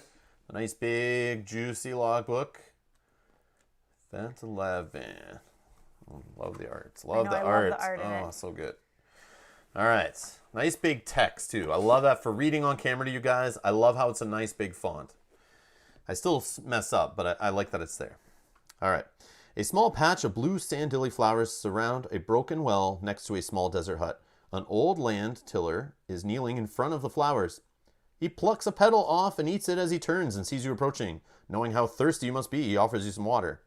Where did you get the water? Kimber asked, gesturing to the destroyed well. Not there. No thanks. No to the mite. They came by and offered me a small sum for my land. When I refused, they came in the night, filled in my well, destroyed my crops. I'm too old to dig a new one, so they thought I'd sell my land or leave. They made a mistake, though. I have my sand lily flowers. The mite always underestimate things they find insignificant or weak. He takes a flower and squeezes the stem into Kimber's hands. Water flows from the top of the flower like a small fountain. The roots of these flowers reach all the way down to the underground lake my well drew from. Not only do they quench my thirst, I feel younger than ever. May I have one? Kimber asked politely but hungrily. My precious sand lilies, I don't know. He gets a devious smile on his face, goes into his cabin and returns with some cogbots. If you can beat me in a game of cog rushing, I'll give you one. You always enjoy taking a break to polish your skills at cog rushing, but your quest is urgent, and you wonder if it's wise to spend time playing games. So, I needed some votes here, people in the chat. We got two options. Do you want to see us play cog rushing, or do you want us to keep moving? And cog rushing is the one, if you were here last one, Mel was playing, and she had the stack of the 15 chips and was flicking off the top, trying to fight the cog bots that are moving their way down the mat, trying to get to the other side. Of course. I wonder what move on does though, right? Like, what does that do? Does it, he eventually just go, well, you got to play me or can't leave? I don't know. All right, I think you're going to play, right? So we're going one. Yeah, everyone's voting one. Everyone's All right. voting one. Okay. So here we go. We got options on their side, more beautiful art. Love it. All right. Number 1 says, you're on. You say with a smile as you grab your cogbots. The rest of the kinship decides whether to bet on you or the land tiller. Play cog rushing. And this is if you succeed, the active player. So who's the active? Me? You. Yeah, you get to play this time. So I get to flip now. You don't say. You don't say. I'm going to put it like this. So give me my stack of chips. This is my little tower. So I'm playing like a little tower defense game here. And Mel's going to set up her little guys with 3 health on the bottom one. Yep. 2 on the next 2. And then 3 ones for your little cogbot it's buggers. these guys, the buggers, yeah. Or cogbot something. Drudges, right? Yep. Yeah, cogbot drudges. These little robots here. Warning, warning, warning. They're coming at you. So we'll start your little stack up at the other end. So I'm the active player. So I get +5 tawny if I win. If you win, being the non-active player, you'll double your bet. Okay. And all players, if one of us succeeds, the land tiller gives you a sand lily. You drink from its stem and feel years younger. Oh. Gain agile. Okay. I don't remember what agile was, but I think it's +1 agility, right? Yep. Yeah, +1 dice rolls for your first turn in the combat. Sweet. But if you fail as the active player, no action. If non-active players fail, lose all their bets. And then it says all players, if all players fail, the land tiller drinks from the sand lily in front of you, exaggerating how cool and refreshing it tastes, and says better luck next time.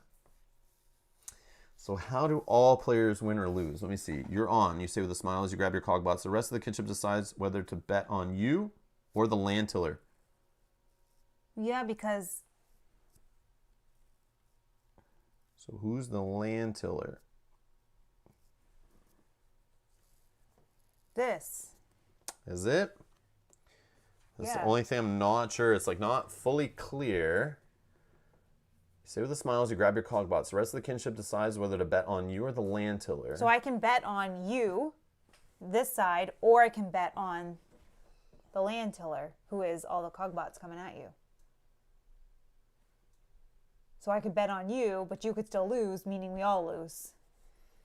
But that's the active player, right? So if I lose, the non-active players double their bets. If we bet on you. But that's not how it's usually worded in these challenges. There's like now this all players option, which wasn't in the last one.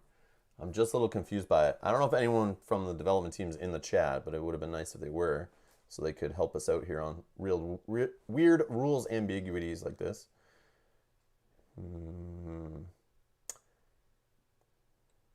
Yeah, that all players is not normal in these challenges. That's an added thing, different from the default rules for this game. I just want to find out though, because it'd be good to know that we do it right. Or maybe it's...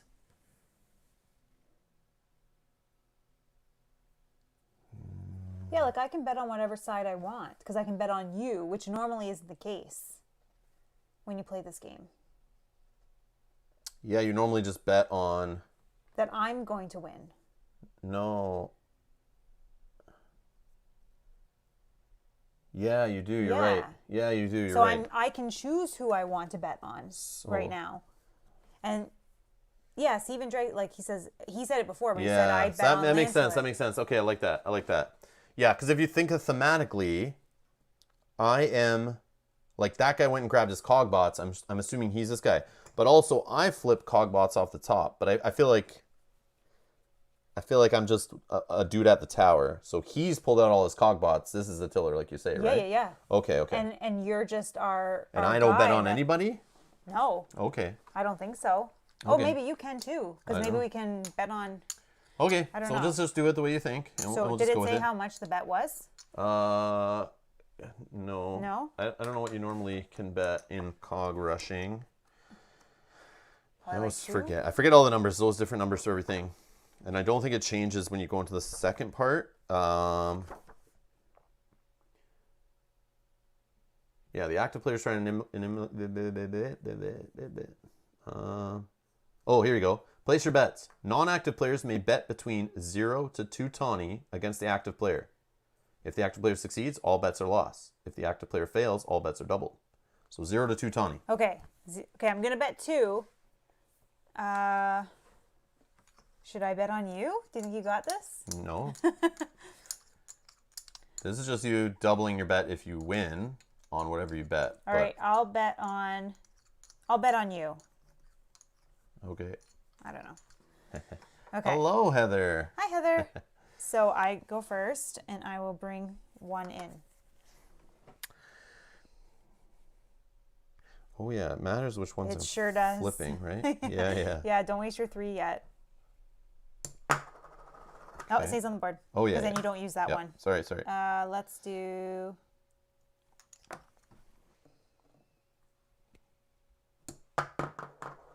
Okay. Let's go. This is tricky. I don't think I've ever done this before. You haven't. You're seeing my live first try on this challenge ever. I usually play the other side. I got unlucky being the active player. Oh, nope, that doesn't count. Okay. Hold on. Reread, did it say bet against the active player? Yeah, let's see. No, I thought it said I can bet on either one. In the rules... In the rules is different because it always says the logbook supersedes the rules. I know, that's why I'm lost because I've never seen it add to this before in any of the times we played it before. But yes, the logbook does mess with the base rules a lot. So it's like, we've seen things for the first time, so I'm a little thrown off by it.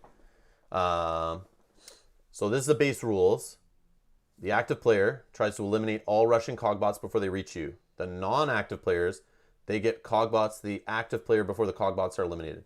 But then down here on the betting, place your bets. Non-active players may bet between 0 and 2 tawny against the active player. If the active player succeeds, all bets are lost. If the active player fails, all bets are doubled. Let it begin.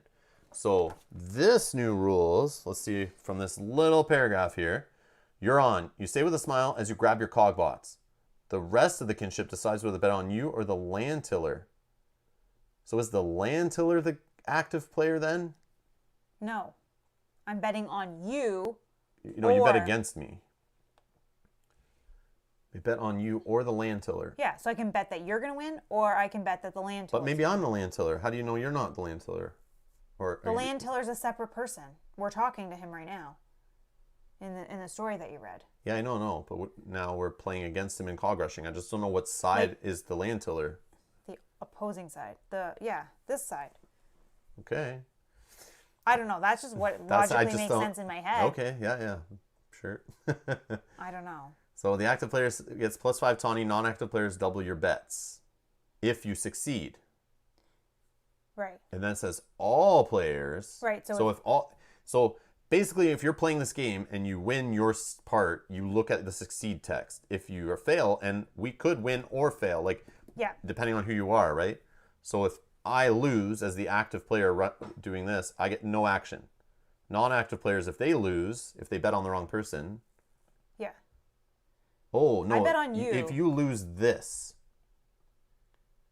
and I think we bet.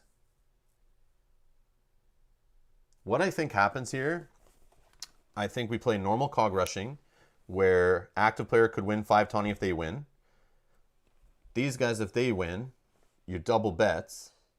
But then all of us bet on, I don't know, maybe that doesn't make sense. No, it doesn't. Yeah, I don't know. This is why I'm confused. All players equals. Because, so I bet on you. Yeah, I just don't know. So you could fail, and then I have failed now too. So all players have failed because I bet on the wrong person. This thing won. Okay, you just tell me whatever you want to happen after, and I'll just keep trying to play this game. Because I don't know. Yeah. And you're not convincing me, and I'm not being convinced by the rules. So they're prototype, they're not complete. They're just not clear. So. Well, I bet on you. And I know you're just making up based on I feel the story is this way, but a feel versus rules are written. I'm very I need to see it. Yeah. I need to see it specifically stated. Yeah. Okay. But if we play it out, then we'll figure it out based on. Absolutely. Okay, so now I clean these up, right? Yep. And then that was you, so I will move this guy down.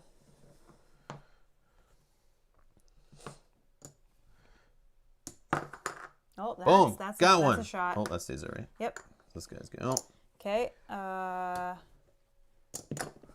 Get off my lawn. Get off my lawn, you stupid cogbots.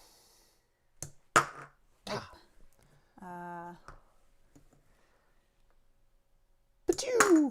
Nope. Oh, come on. Okay, so you clean them all up? Should be when I hit one, but it's got to land on it or beside it within 1 chip thickness, right? Yep. Gonna load up 2. Gonna load up 2 in here. Fire. Ah, what a weak shot.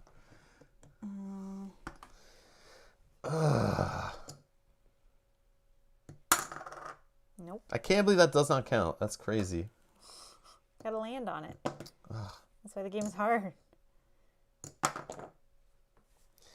Okay, clean them up. Yeah. Why don't you just move this one and win? This is why I don't think you could bet on one side. This is what I think it's probably an active player controls, then one of the non-active players controls this, and all other players at the table then bet. That's what I think really works. Oh, so it doesn't but work the in 2 player is two-player? breaking it in my brain. Okay, well, let's see.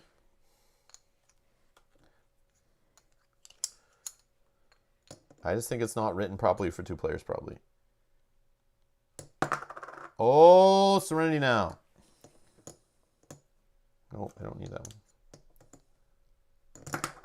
See? I just tap it off and it rolls away. So you win. Whoa. You win. Done. Okay.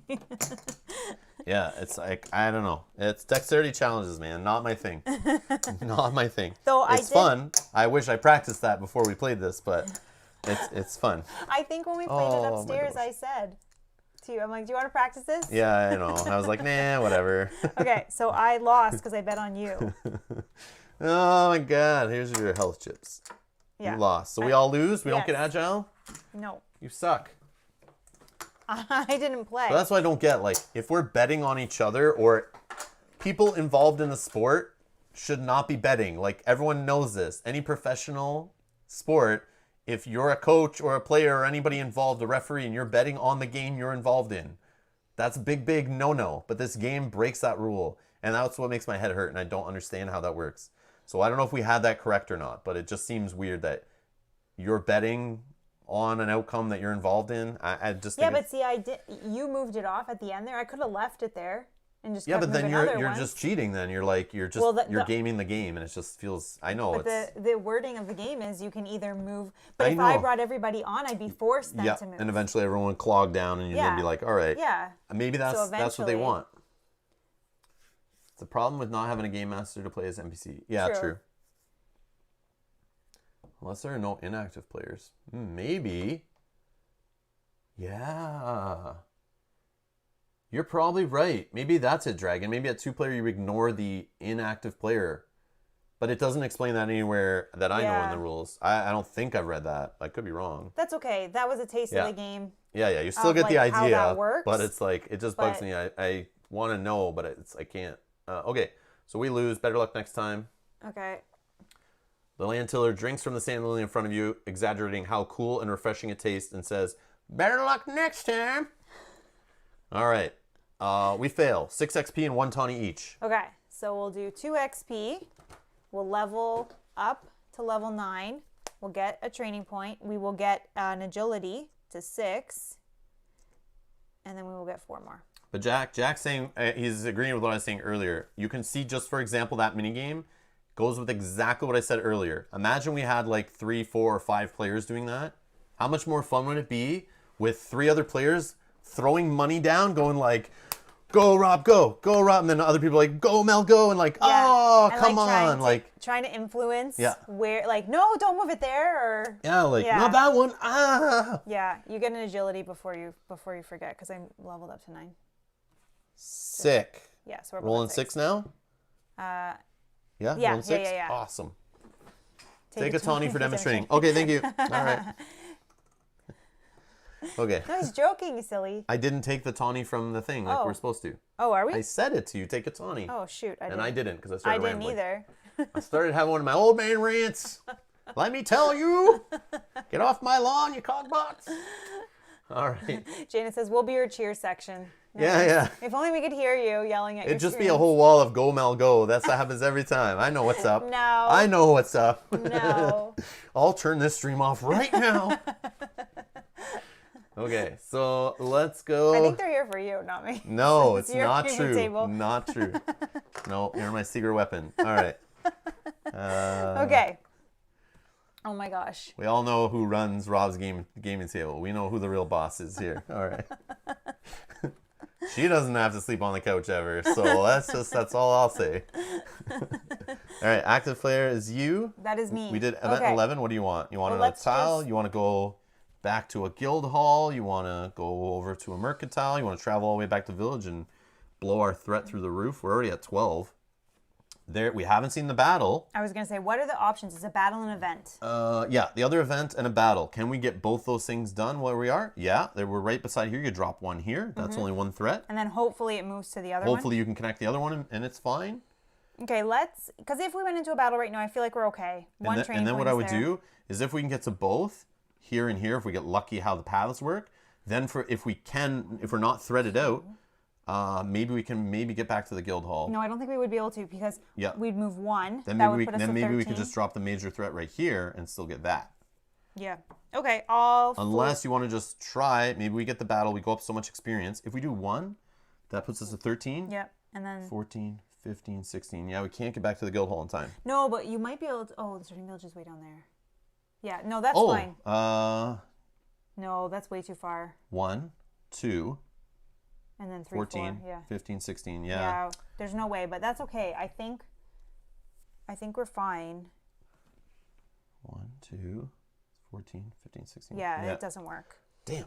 Okay, that's fine. I will just flip a tile. Maybe it'll be... Event 10. And it's not the shape we need. Okay. But that is an interesting little shape, though. It's like curves it back. I don't know where I'd put it. Like maybe you just kind of go this way. Yeah, we can just forget 1. It's fine. So Or we might even be able to, based on if we put the next one in 6, maybe the battle will connect to... Oh, yeah, the major thread there. Whatever. 7. If we go 1, 2, 14, Yeah, 15, still, 16. yeah, Damn it doesn't work.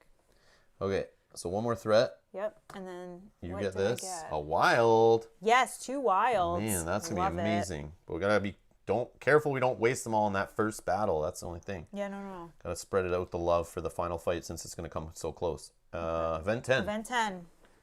Event 10. We were on event 11, so it's easy to find event 10. So we found the Swirling Sands. And there's where we are, the Swirling Sands. Okay.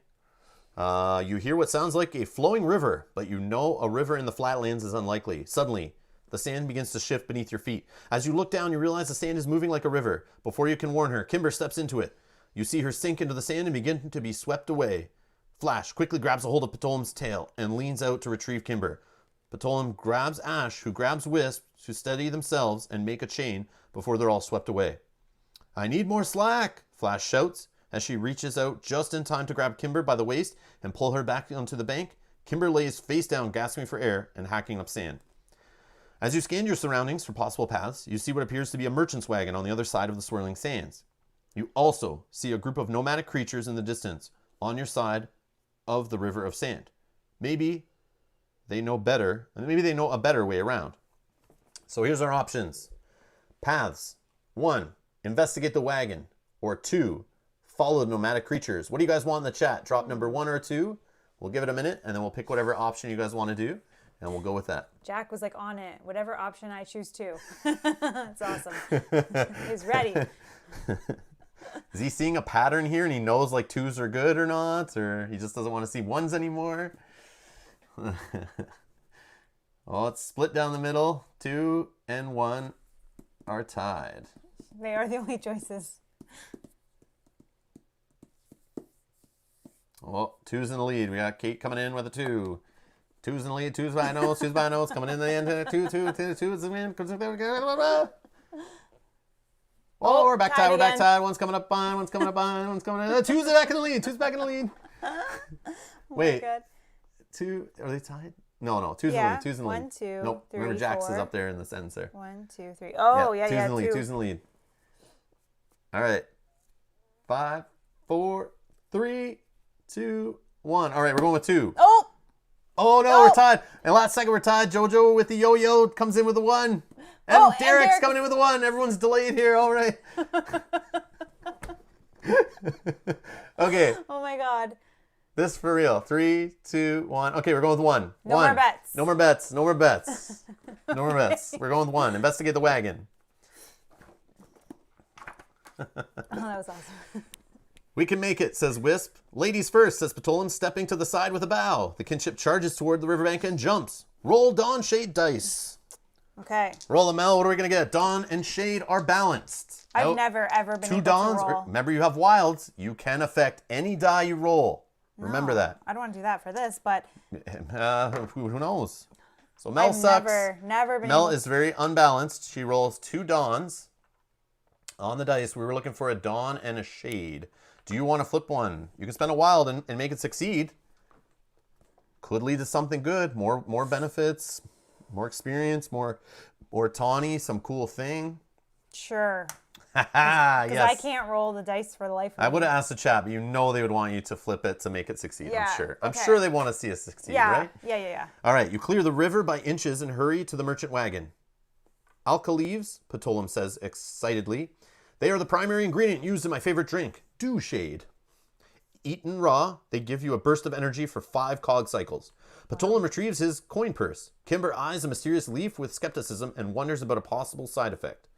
Each player may pay 1 tawny to purchase and eat an alka leaf. I won't read the rest. Do eat!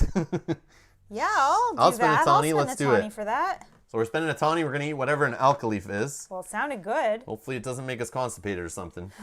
Wrong game. You never know. You never know. All right, it says partake. Okay. You pay the merchant -1 tawny and eat the alka leaf. It's just about the sweetest thing you've ever tasted. So sweet, in fact, your mouth begins to pucker and throat begins to tighten. Oh no. You start to feel light as a feather and ready to take on anything. But come nightfall, you fidget by the fire, unable to sleep. +3 overdrive.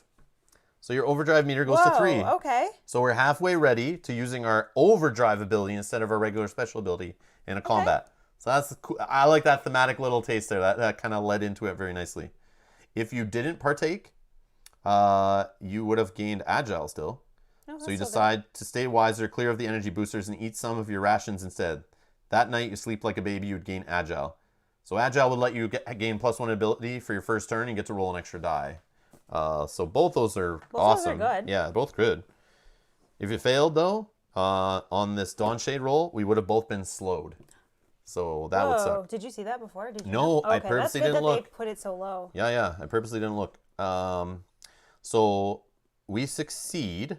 Okay. So that will give us 2 tawny each instead of just the 1 we would have got if we failed. Sweet. So we made our money back plus and we one. get 6 experience. All right, that is going to put Because us it's an event. to 10, which is going to give us a level up. Flipping this to 10, getting another training point. Okay, so we have something here. We have a weird situation where we're at 13 threat. Yep. 14, 15, 16. Damn. Yep. Oh, that is it for me. So you are active player for the initiation of the battle. So here's the crazy thing. If we go into this, if we draw this tile, we know this is a regular battle. It's Yes, the second to last 100%. one left. It's right before the final battle. If we go into this battle and we like win, we get at least 10 experience. If we fully knockout win, we get 14 experience. Mm-hmm. Both those situations, if we win, we'll get an extra training point. Correct. That's 3 training points because we're 3 levels up and those 3 training points haven't been spent. So our stats are 3 levels below is how I look at it than the level we're at. Mm-hmm. Which might not be good when we go into the final battle, may bump us up into a harder battle that we may not be ready for. Yeah, if we get 14 XP, you mean? Yeah, Because if we get a full win, it's 14 XP. I know. I want it for the future of the campaign to have more training points, higher levels, rolling more dice and all. Right. But as you level up, sometimes your stats aren't up to that level, and it's like a balancing game, which is the theme of this game. It's all about balance, which I like. I think it's cool. It's like engraved in all the decisions they made. Design choice here, I like that. So But- if I understand where I think you're going here is threat out and just get into the battle, the final battle. Is that what you're thinking? It's an option, yes. It's an option where we could just say, let's go. I don't know. We just choose the guild hall, I guess, and we as soon as we move, we hit 16. We have to go to the village and fight. The major threat tile comes in. Then we don't have to fight 2 battles, but then we're losing on the chance to get more experience, more tawny. Yeah. Go for the XP. You have cards and tokens. Yeah, I know. I think we'd be okay. I'm just playing devil's advocate. I'm just showing that there's options in this game. It's not just straightforward. These little strategies on this overworld map, there's like a puzzle game here. And if you manage your threat properly, and like we were super inefficient with threat when we got scared and went back to the village for a guild hall, and then we drew into a guild hall. Of course. That made me cry inside. I was like, no, we're gonna not get as much done this time. So let's just keep moving and we'll go into it. So I'm active player. Yep. I'll just draw a tile. And we draw this weird V-shaped battle tile. See if we can get it focused. Okay. Can you do that V from 6 into 7? There you go. Yeah, I guess that's the way Because then we can get that yeah, last 1 threat. 14. And so we're going to battle level 10. Battle level 10.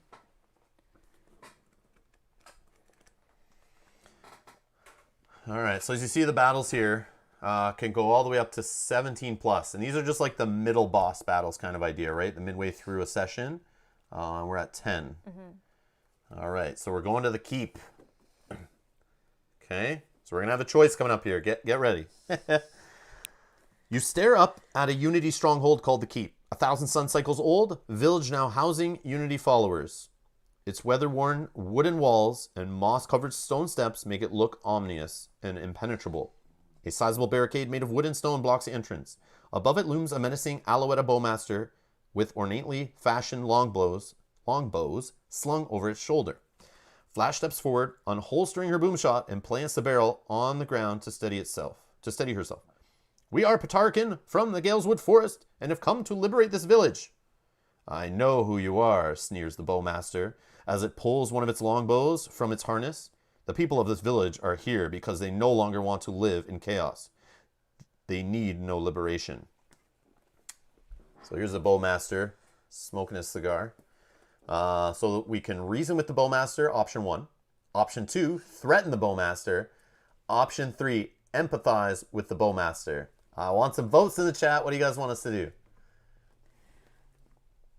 What are we doing? 2. 5. There is no 5. Haha. So far 2. 2. Oh, threatening the bowmaster. We got Two. some aggressive folks in the chat tonight. they don't like the look on this guy. They're not afraid of him. 1. Okay, Oh. Janet's reasonable. Heather's Janet, okay. Heather, and Kate are all going with the reason with the bowmaster. Edgar. They're being very logical with it. They think like I do. I like that. I would reason. Okay, 1 is winning now by 1. Oh, Edgar. Yeah, he's the way I'm thinking. But it's not my choice. We've made many choices playing off camera or on our other stream, but this is all you guys this time. So what is winning right now? 1. Not me playing. I will armchair. Okay, so 1 is winning. All right, so 1 it is. We're going with 1. Okay, no more bets. No more bets. Reason with the bowmaster. Okay. So there's the fort. Maybe I should have showed you the art. Maybe that would have changed your decision. All right. So number 1. Kimber steps forward to join Flash. The Unity seeks to eliminate chaos, but at the cost of individual freedom. She states with a matter of factness that surprises the rest of the kinship. Many who follow do so only because they fear the consequences of non-conformity. Play defensive challenge equals roll number of hits greater than or equal to kinship defense stat. Okay. So you're active, so I'm active, so I'll start. Let's just do it this way. No, you have to do. Yep. I'll do it you can do it that way? Yeah, it's just easier for me than trying to. Oh, okay, sure. Yeah, I'll just do it this way. So I don't think we've played this challenge yet. Yeah. So defense stat of 2. What do you have? 2. So we need to roll 3. Sorry, I was looking at the wrong. Oh, so 3. was I. Oh, I'm at 2 on both. So 5. Yeah. So the idea of this game, if you weren't here last time, this is what's called a stat challenge. It's when it makes you either roll a Vaki stat challenge or devotion stat challenge, whatever it's called, an attack stat challenge, or defense stat challenge. You then check your whole party stat added up. Because the defense dice have less successes, it's just you need to hit that number equal to that. If it's an attack challenge, because there's more pips on it, or the Vaki dice challenge, it is ×2 the stat added up of everybody.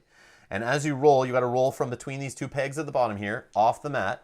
And as I roll along like this, it will land in a specific row, and you can see they're kind of tiered by the color, the shading lines there, or whatever. So if I roll a pip, that counts as a point. So I get 1 point towards the 5 we're trying to achieve in this situation.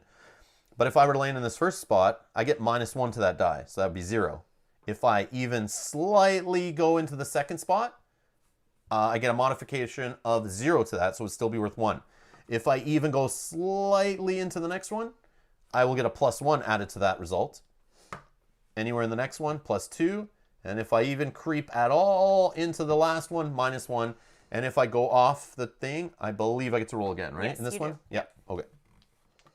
I'm going to go first, so we need to roll 5. 5 total. And on this die, that's not a success. That's our formation die special icon. So we got 1, There's only 1. 2, yeah, 3 sides, I think, with successes. So it's maybe 4.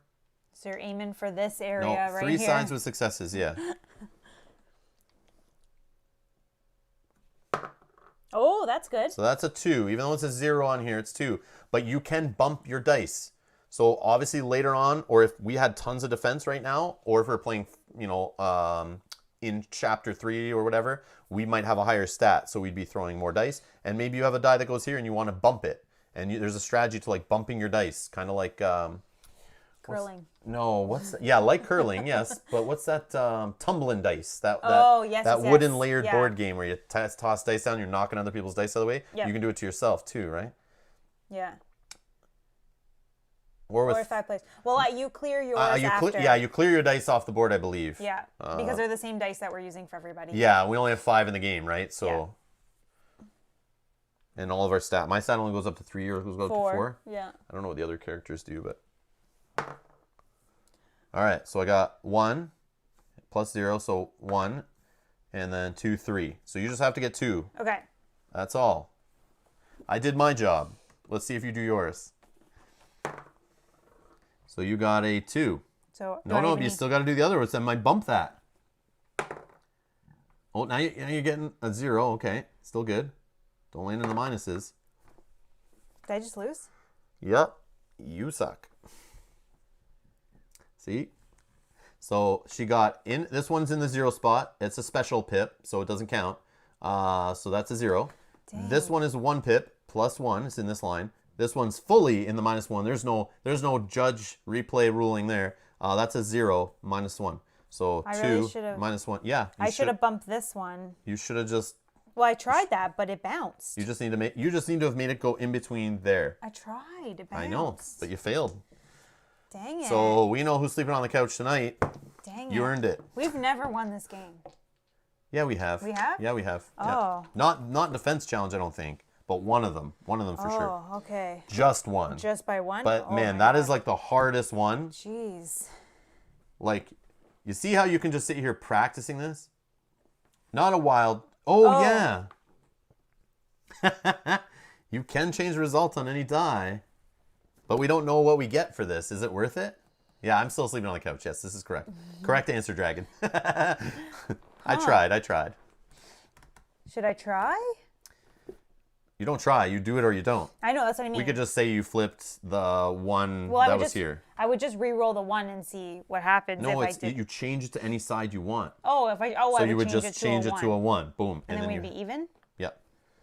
But it's not in combat. It's like And we still have 2 it battles? could give us something bad. It could give us who knows what it's gonna do. It'll probably either give us a disadvantage or an advantage for this battle we're about to fight. 3, 2, 1. I'll use it. Wow. Dragon says you shouldn't have. All right. Oh. So we succeed. So Mel changes the result of that one that was in here. She switches it to a 1 pip. Okay?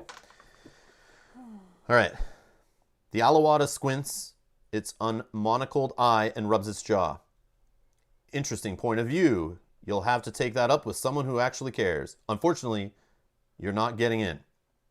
The bowmaster grips his bow with 2 of its hands and notches arrows with the other 2. Prepare for battle. We gain focused. Okay. Otherwise, the bowmaster would have gained focus if we failed. Which one is focused? All right. So that's that. That's our little pre-battle warm-up here. So focus is guaranteed special, which is, for me, it's +1 damage. Ooh. Mine is So, deal +3 damage distributed among any number of adjacent foes that's good. to Okay. my target, which I learned. All right. Okay. So no special rules. Okay. Oh, there are special instructions. Sorry, Okay. but it's after we just put our guys on the board. Okay. So for kinship 2. Yep. Yeah. See, I knew there was 5 players in here. Yeah, but we only have. I know. We only have 4 characters. I guarantee they're adding a character in the Kickstarter for sure. All right. So, where am I looking? Or they took one out, and this is just like an old printing. I don't know, but fun little spoilers here for you. 2 barricade, 7 HP each, and 1 bowmaster. Okay. And the barricades were first? Yep. Which is super awesome and thematic. They're both up front in the battle. What is the back of them? Oh, they do have. What do they roll here? Oh, nothing. Okay. Shield 0. And They're just in the way. I bet there's special rules here. They're going to say, until you break down the barricades, you can't hit this guy. Okay. Oh my gosh. I like this a lot. this I guy- like thematic stuff like this. This is great. This is great. I like this a lot. Oh my gosh, I'm dropping him. DIY your own. Yeah. Let's make our own character. Play 5-player with 2 people. Let's do it. Hello, Sean. Hello. Hello. All right. Special Okay. instructions. I'm listening. So what's this guy have? Hold on. I want to check this guy out. So this is our bowmaster. He has 9 HP, 3 shields. And we'll read about his abilities in a second. He rolls 4 attack, 1 defense. Ooh. Very offensive. Okay. And it's the same guy from our book. There he is.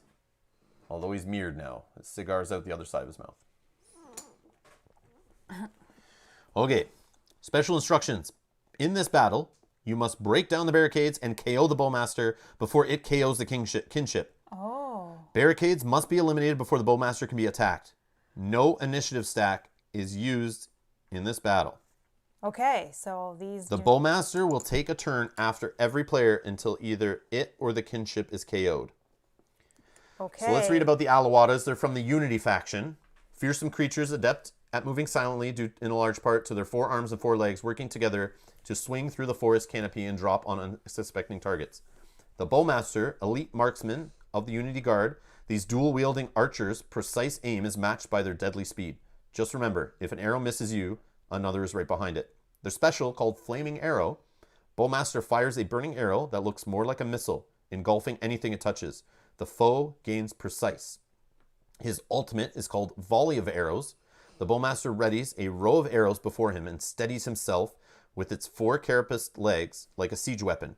It readies its 2 longbows, one on each side of its body, and begins rapid firing arrows at you and your allies. It would be wise to take cover.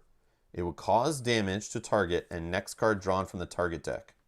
So it just hits 2. It could hit the same person twice, I guess. Yeah. The Barricade, a stationary object blocking the path between you and your target. It has no attack, therefore it's not included in the initiative stack and does not take a turn in battle, but its defenses are difficult to penetrate. That is all. So are we? I'm assuming we're still counting rounds until we get to the ultimate, or did he have? He hasn't. Yeah, I would Okay, assume it's. and then after that we just keep going. Hold on. Gabriella, thank you so much for welcome. subscribing. In this battle, you must break down barricades and KO the Bowmaster before it KOs the kingship. Barricades must be eliminated before the Bowmaster can be attacked. No initiative stack is used in this battle. The Bowmaster will take a turn after every player until either it or the kinship is KO'd. To me, that says there's no rounds. Like, we keep going rounds, but like that, we played one before where it was like at the ultimate hit, and then it was like, after this, don't count rounds, just keep going until someone dies. Yeah, you're right. Okay. So we're going to treat it like that, and we'll keep counting rounds. But even then, how do you count rounds? You just move it down once 3 of us have gone? Yeah. But I don't know if that's correct. I don't know if that is correct either. Okay. So I'm the active player? You are. Yeah, maybe we just say after the 3 of us have gone, we move it down. Yeah, like once. But I don't know. Maybe there's no ultimate. Maybe. Because like you said, the text is just the same for every time they place a guy.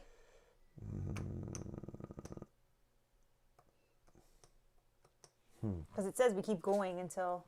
Yeah. So let me see if there's some wording about rounds.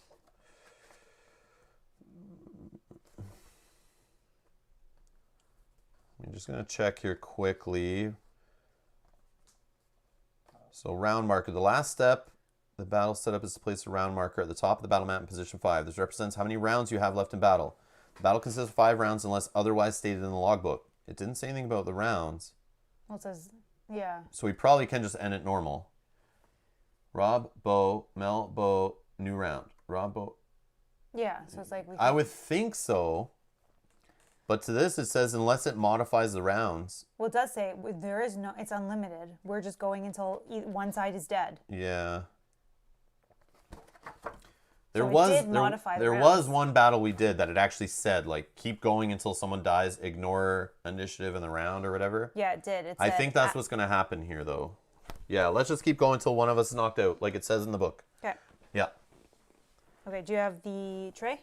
Let's put all these so we can reach them. So I don't think we do rounds, to be honest, but we can. Do you have the Dice tray. Yep, and then you need to position yourself. So, sorry, the wording on this exactly is you cannot target him or he cannot lose damage. No, just not attack him. So your my ability- okay. okay. Adjacent foes thing, that's for sure I'm letting that happen. Okay. It's just dealing damage to adjacent foes. Okay. I think it's purposely like that, so. You're first. Yeah, this looks pretty daunting. You have focus, so you're guaranteed special and accurate. You get to reroll all your misses.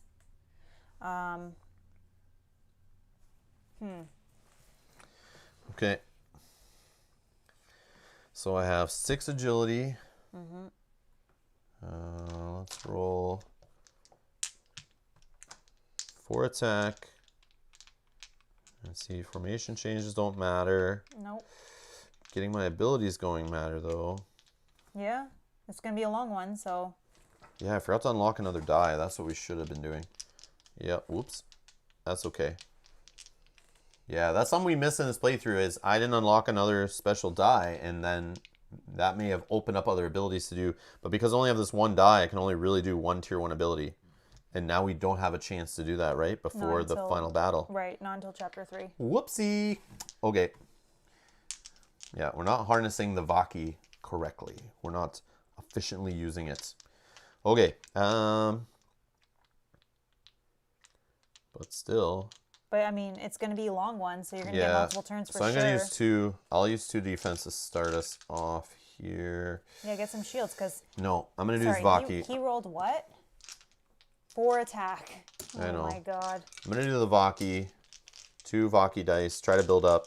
Maybe I can get that ability going off for my next turn. And it sucks. I buy an ability to switch initiative stack. Hopefully that applies in the next combat, but... I know. Okay. So I got 3 misses, which will send me into overdrive. I have guaranteed special, which will do that overdrive ability. You're accurate, so you get to reroll those misses. Yep.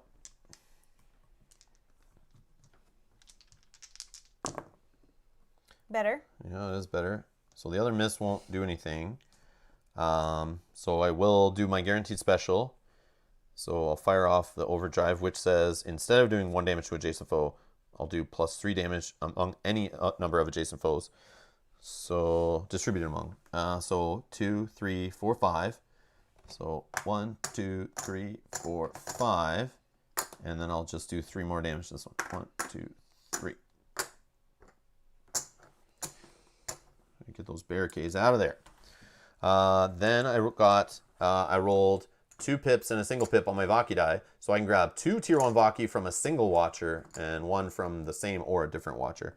So I will grab 2 mountain and 1 water, since that works out for my ability. Nice. Okay, this guy's gonna go. So 4 attack, 1 defense. Whoops. Whoop. Let me just roll that. Whoops, that was a special bump there. Okay. Oh my god. So he's got 5 attack on you. Oh 1, boy. 2, 3. And no shields. He's already maxed out on shields anyway, even if he got it. 1, 2, 3, 4, 5. So those are gone. Okay. you. Me. These are gone. Let's do 3 attack is all I can do. Let's do... I need some defense. So let's do 3 defense. Hope for some shields. All right, and I get my guaranteed special. You want to be looking at that now? You are... well, let's see how many shields I roll first. Okay. If any. Okay, so misses Two first. misses. 2 misses. 1, 2. I get to re-roll these misses. Okay, Nice. that's perfect. Okay. Well, perfect would be 1 miss and then your special symbol, but you already that's fine. You already have special, right? Guaranteed special and reroll misses. So I got 1, 2, 3, 4, and then my special does plus 1 damage. So I could do 5. So I guess that's not perfect because 1, 2, 3, 4, whatever. Okay. Then I got 2 shields. That's not bad. Now I'm just debating, do I save this for... Yeah, you're at 2 shields, 3 health. Do I save this for the final battle? I don't know. How do you think this is going to go? Is it looking like we're okay? Yeah, it looks like 1 more shot on the barricades and then we're going to be But fighting. also he could roll another 5 hits again and take you right out right now. He could. That's the only thing. Potentially he'll hit you though. Yep. I don't know. Maybe he rolls a bunch of blanks. I don't know, but it's like your last chance before you may not have a chance because he's going to get to go. He goes now, and then he goes after me. So if you don't think you're going to get your card drawn in there, but he could get you twice. Mm-hmm. I'm just saying now's your chance, or you can't use that item until your next turn if you even have a next turn. No, I think I'm okay. Okay. Okay, so 4 attack, 1 defense. Here we go. Let's roll this one again. All right. So, Big hit. yep, 5 damage. On me. Told you. You didn't listen. I tried to nudge. Sorry, I'm thinking to nudge. that another. Well, you might have this. Yeah, transfuse. Well, you could transfuse me 1 and I'd still be alive. Here, I'll transfuse you. Yeah, I'll transfuse you 1. Okay, then I wouldn't die. Well, it's your choice to use a transfuse, but yeah. Sure, if you're okay with it. You can do it at any time, so those can be used at any time. Okay, I mean, Thank he you, still Dragon. might hit me again, but... And hello, Vinyl. Hello, hello. Hi. To adjacent foe, is that adjacent to you or to the target? It's to the target. Yeah. Yeah, we checked that with the developers. They said target. Because there's no movement, it would be hard. Like, how would he hit guys back here? Yeah. With that? Okay. So now me. Yep. This sucks because I have to take this Weasley 2 thing out. But I still need to roll some dice to hope that happens. Build up shields. Like, roll your attack, but build up some shields and Vaki then. Defense of 2. A Vaki. No, I still probably go attack. Because maybe I get my special.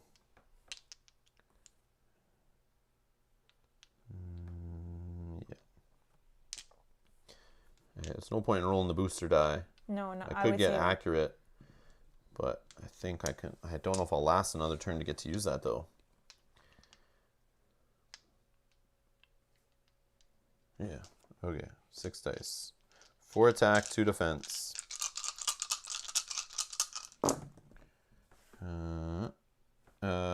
Misses first. Miss 2 misses. So I go to 2 on the overdrive. Then I rolled 3 hits, which is enough to take out this barricade. And my special symbol, which will do 1 damage to an adjacent foe. But he'll get that right back, I'm sure. And then I get 1 shield, which I should just... I never transfer it. Okay. Then I rolled formation change, which doesn't do jack.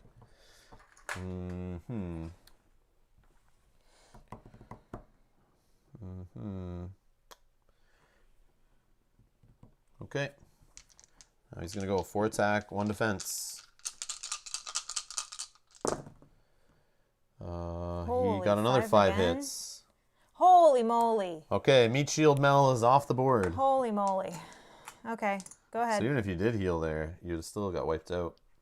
Yeah. He gets that 1 shield back, like I said. Oh, sorry. I see the future. All right, now my turn. My gosh. Yeah. Do you want a +1 damage, or you want to save that for... I will see how close I can get, maybe. Oh, yeah, true. You can roll your... Yeah. Sorry, my special die. I'll spend the... Whoops, the water was on the wrong spot. 2 mount, 1 water. I'll get to roll my booster die. 4 attack. Throw a defense in there. That's my 6.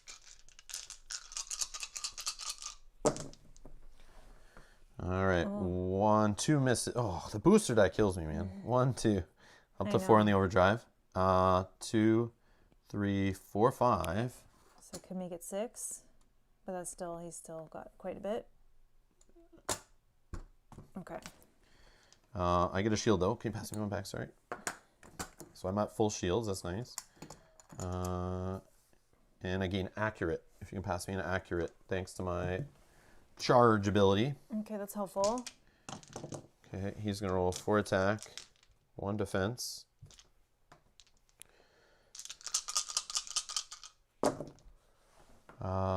Wow, this guy's getting all the hits. 4 hits. On you. Well, we know it's always going to be me no matter what you flip. I don't think there's any misses in there, right? Nope. But he didn't get any shields back, which is good. But he did roll a special, which is special. He gains precise for his next turn. Which means he's going to bypass shields, right? Yep. But I don't have any. So, oops. So that's fine. But, yeah. All right. 4 attack. 2 defense.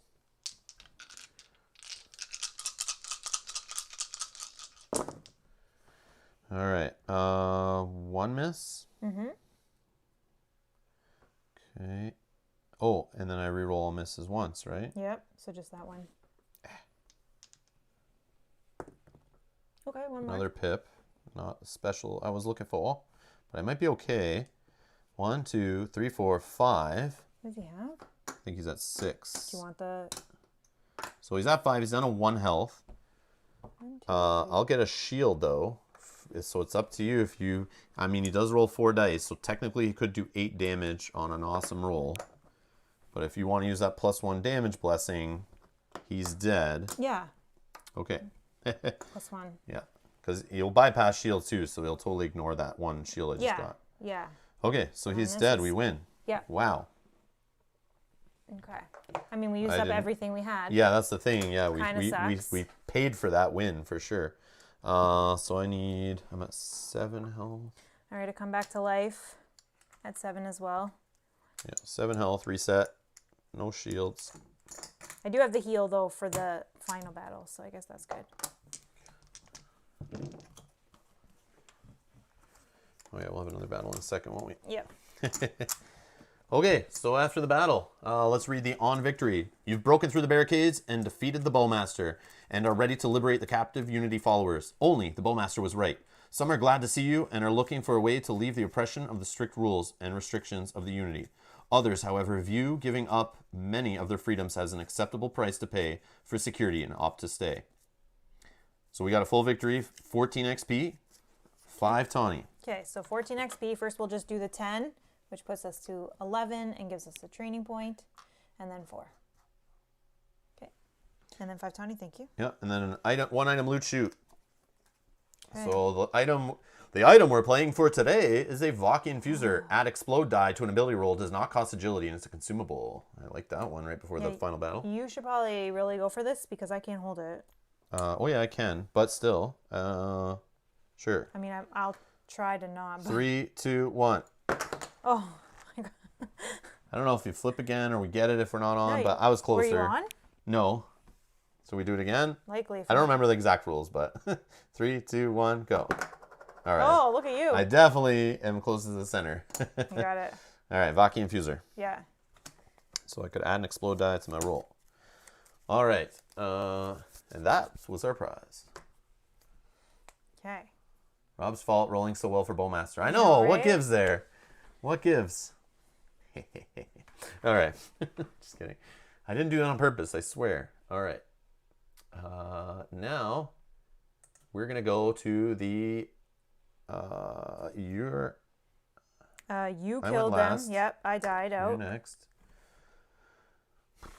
What do you want to do?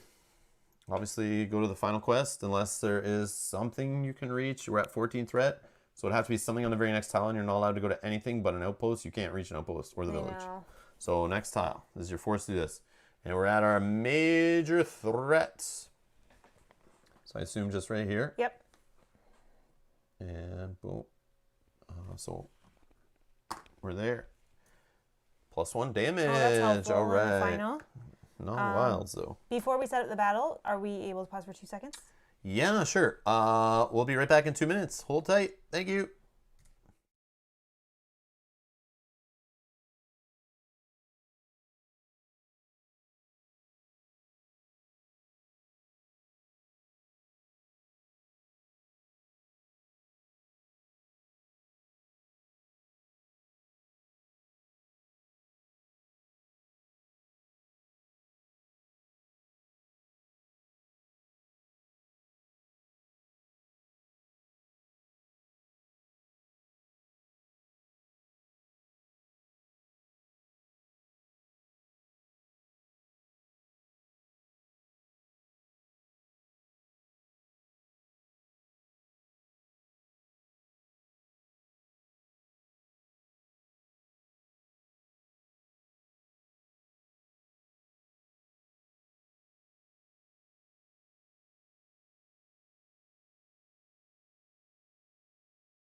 All right, Vinyl, we're back. We're done rigging the decks. Wait, what decks? There's no decks. There's this. I'll There's shuffle item it. decks. It's all good. All right. I just want to point something out here. I checked the Kickstarter here, and they did unlock it. This is the new combo battle system. So it looks like maybe we can do attacks together or something. Let's see if there's an update. No, because there's only 4. Oh, there's no update. Oh, come on. All right, if anyone knows this is update while we're playing, let us know. But I still don't see. Damn. Maybe the chat's got. Oh, they're just working on getting updated. Must have missed it the first time. Loving your support and interaction. I don't know who Scott C is, but this guy is all over this stuff. He's a super backer. He's a super backer. He's just like hitting F5 over and over again, waiting for updates. Yeah, so we'll see. But I'm curious what that new combo battle system is. Mm-hmm. And quickly before we went away for a second, Sean asked, is that the only dex element? That flip that we did there. Oh, the only dexterity element? No. No. I don't know if the rules are on the page, but there is a few mini games in this. But for every session, you're going to play 2 or 3, maybe 4 mini games, depending on what story choices you pick and what tiles come up and stuff. But there's a little bit of that mixed in. I don't know if it says any about it on the Kickstarter page, but there are also how to play videos. Sean, if you go check the Kickstarter page, there's a bunch of how to play videos that will go through all the individual possible challenges that could come up, and they explain the base rules to them. But then each entry in the logbook could change the rules slightly to each one of those challenges. So.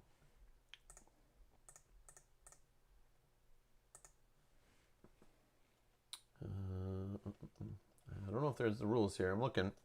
I don't know if you can easily check. It'd just be easy to go look at the different types to get an idea.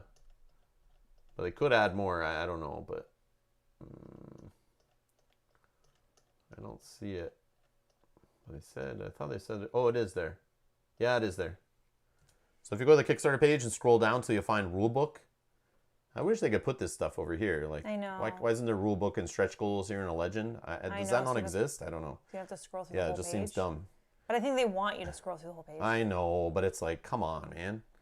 So yeah, you can check the rule book, and Sean, you'll see a list in there of all the possible dexterity games to get an idea of like, yeah, how the intensity are on each one.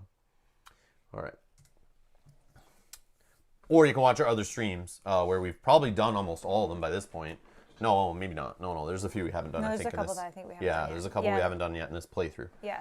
And Jack's asking, don't I lose this? I actually got this one when we went to the battle tile right before we break. So this is a separate one. Yep, there's a different one on the map. There are multiples of them in the little deck too. Yeah, Sakabra. Always dumb that you have to scroll down on a Kickstarter page to see the stretch goals at the bottom. Yeah, very annoying. But they do that on purpose. I think so, yeah. Okay, so we are going to do battle at level 11. Dun, dun, dun. So we're going to the major threat section, actually. Not a battle. No, not a regular battle, yep. Yep. So 10 to 11 major threats. Oh, this is where we're going. Oh, dragon. We're where the tombstones are now. You sent us to the tombstones. All right, here we go. Major threat. The Might Burial Grounds. Dawnshade's suns sink low on the horizon, setting the clouds ablaze with specular blues, pinks, and purples. Through her cogwork scope flash by some torches flickering along the path ahead. She leads the kinship through the torches to an opening in the forest. It looks like a graveyard. Tombstones are dotting the landscape. In the middle of the graveyard is a circle formed by razorback legionnaires. At the center of the circle is an oversized Tegu piloting a cog behemoth head, that towers menacingly over the assembled crowd. It's an Ultrex, a skilled mechanized unit of the Might forces, known for breaking down walls and taking what they want. The Razorbacks are ushering forward new recruits to fight the Ultrex, but it's clear nobody wants to. They jeer at a new recruit, a Razorback grappling as he is pushed into the center. Fear causes his loose-fitting armor to rattle against his dull sword as he charges the Ultrex, who sneers, picks up the young recruit, and flings him into a nearby tree. The scrappling slides to the ground in a heap. The crowd laughs and cheers as the Ultrex shouts, "Who's next?" Kimber shifts anxiously, her teeth clenching as tight as her fists. Flash reaches out and puts her hand on Kimber's shoulder. "We can't let this continue," Kimber says, her voice shaking. Flash nods as she shifts her boom shot and looks down the barrel. All right. What do you guys want? Number 1, shoot first, ask questions later. Or 2, look for a more peaceful resolution. Option 1, shoot first, ask questions later. Option 2, look for a more peaceful resolution. Let us know in the chat. We'll pick one. We'll give it a minute. And here's the background for it. Shoot! So it looks like you guys are just ready to fire, and we're going to be shooting first here.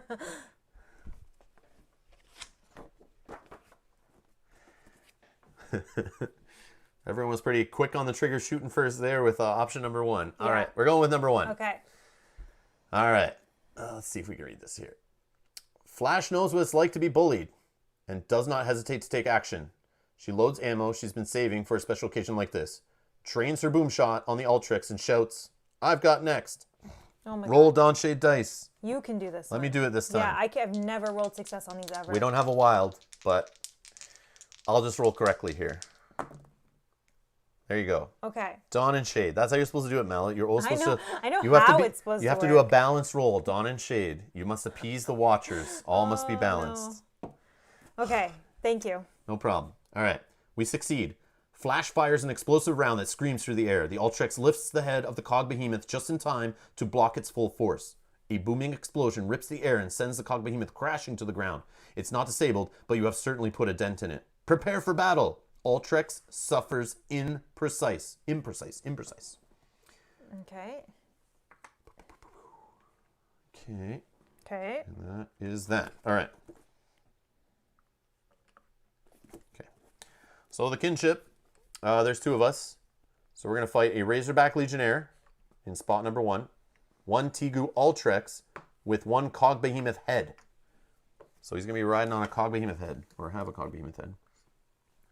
Which, remember, the Cog Behemoths are the guys that we can buy and ride later. Oh. Oh. And they're doing this because in Chapter 2, there is no chance of you having one of these because you can't buy these even to the last one.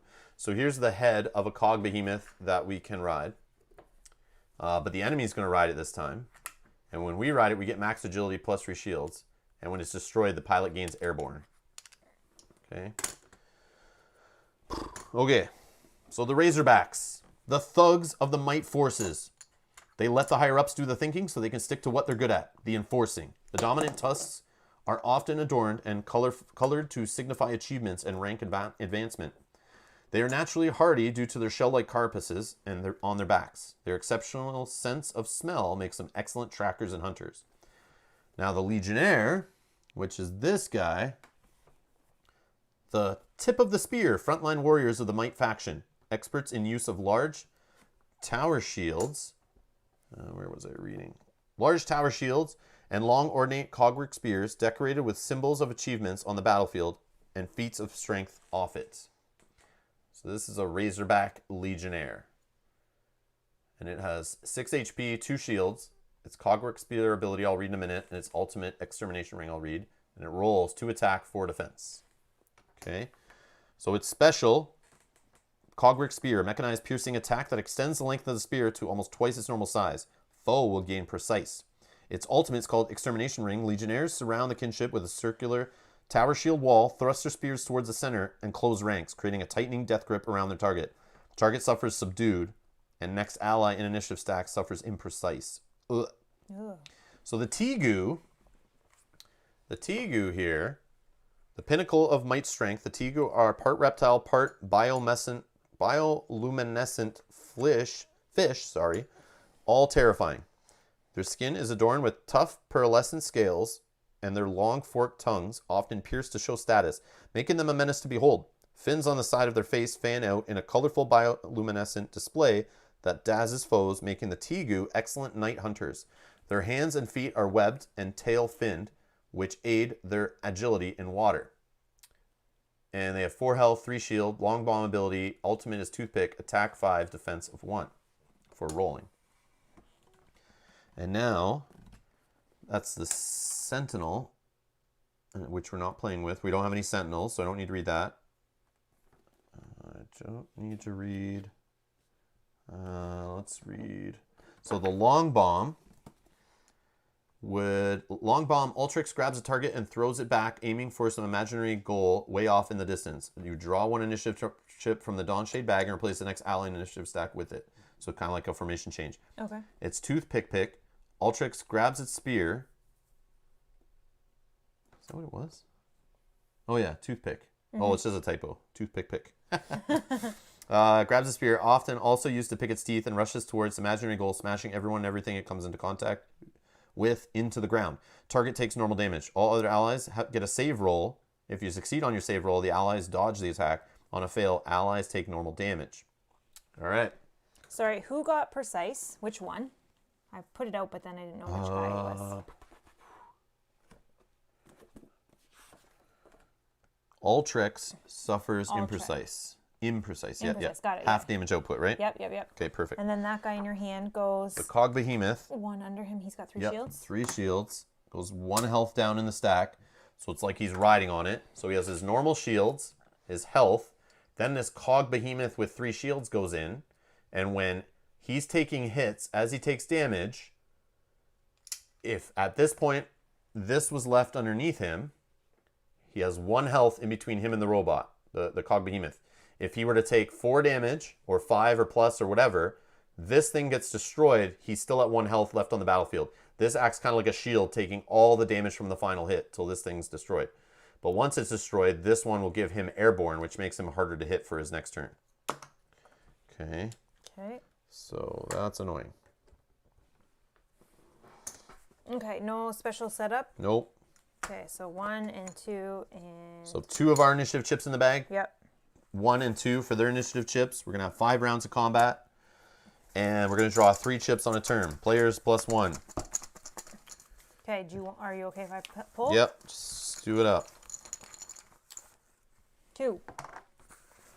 All right, 2 is going. Us. Okay, now just another pink one, Mel, and we're good. Ah, you suck. Sorry. All right, number 1. All right. So that is the Razorback Legionnaire. He's going to go first. 2 attack, 4 defense.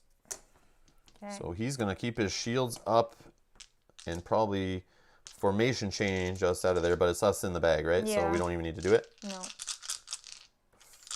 2 attack, 4 defense, really? Oh, man.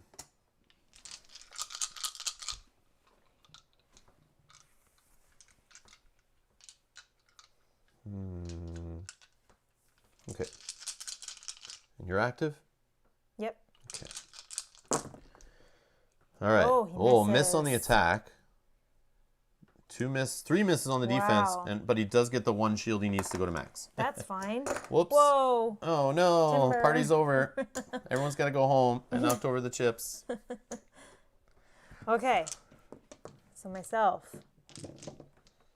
Let's get a decent attack in here. So he is done. So let's roll 3 attack die. So on to Mel's turn. Let's roll 3 defense die. Let's prepare. Preparing also could be getting some Vacky going. Yeah, let's do that. So you can roll some special 'Cause I abilities. would, but excuse me, but I would love to roll formation change to let Rob go next. Absolutely. Yeah. So I all think the defense. this is gonna work for Go me ahead. right I'm not now. going to argue with that. And that's 6. Yeah. Okay. When he gets airborne, is that when you throw the chips across the room? Yes, that is 100% correct, Dragon. Yes. Oh, that should have came out. So this is like Oh, yeah. absolutely terrible, Reset. this roll. I missed on all of my attacks. So that puts your overdrive to 4. And that for 4. I get 2 shields. I did not Wow. roll. No formation change. No formation change. I have a reroll. I don't know if that's worth it. Yeah, there's only one side on this whole die is going Yeah. to get your formation change.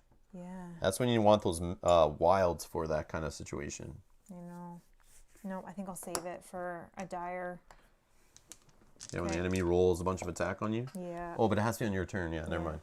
Well, we do have to check into this, the No. instant and consumable, because this is an instant, but it's a reroll 1 die, and this is a consumable that lets you restore the health. So there Oh, definitely is yeah. something here that maybe one of them can be used. Maybe this instant can be used not on your turn, or I don't know Let's yet. check. Let's see if we can find. I don't think it's in No, there. let's see. I can open the digital rulebook and we can search it.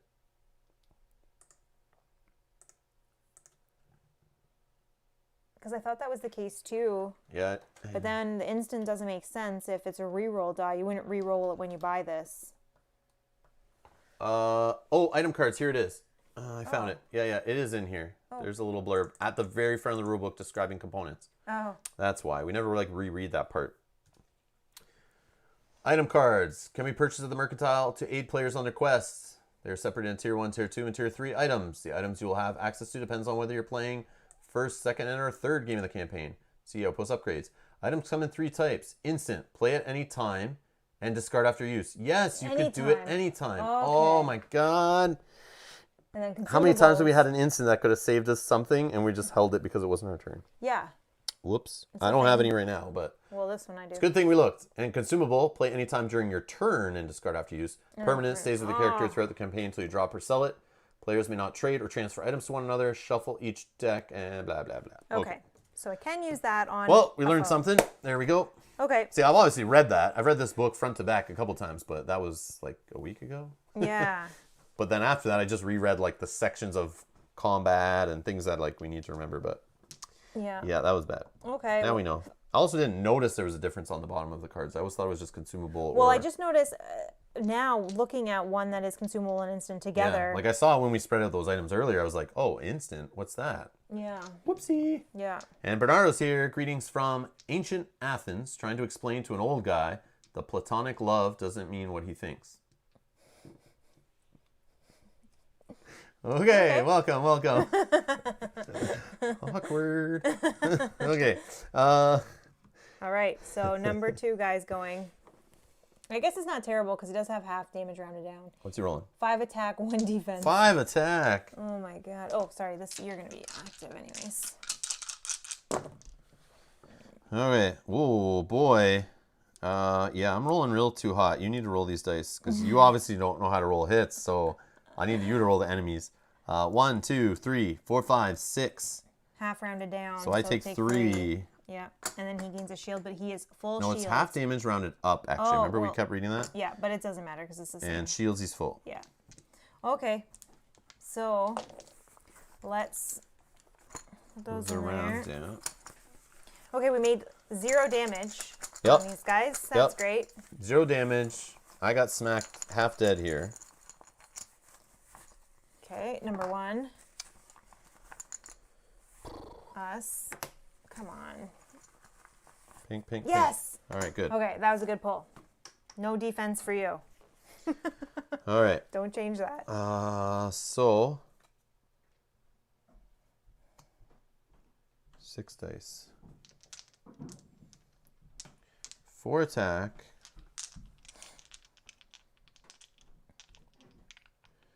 Let's go 2 defense. And then I'm going to spend the Vaki Infuser to roll the explode die. Yeah.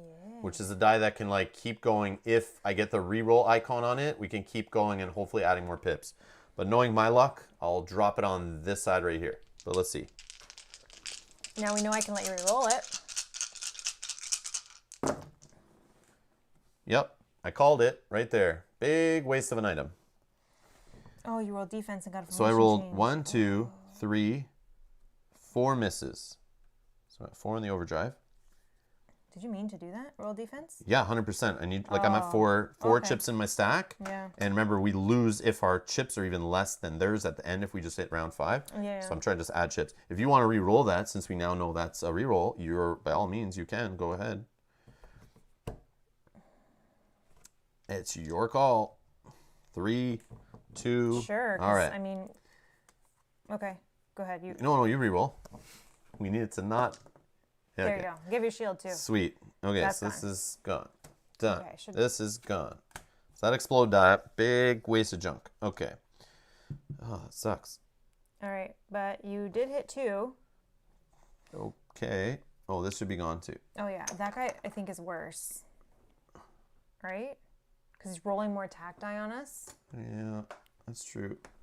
Okay. What's his defense though? He's rolling 1, 4. Yeah. Yeah. Okay, so let's do 2 on this guy. Okay. Yeah, this battle does not look like it's going good at all. Yeah, Since we brought like nothing to the battle, and the No, things I'm we gonna- brought to the battle have whiffed. Yeah. It's not good. Okay, so that was you. Should have gone for some tawny or avaki. Yeah. Okay, on my turn, I'll heal you for 3. Okay. And then that's used. Okay. Give us some chance here. I'm going to try... Oh, formation change would just bring in... No, I want to keep this guy. Okay. Because he rolls less die. But so still. let's do... No, let's do 3 attack. Let's do 2 and 1. Yeah. Let's see.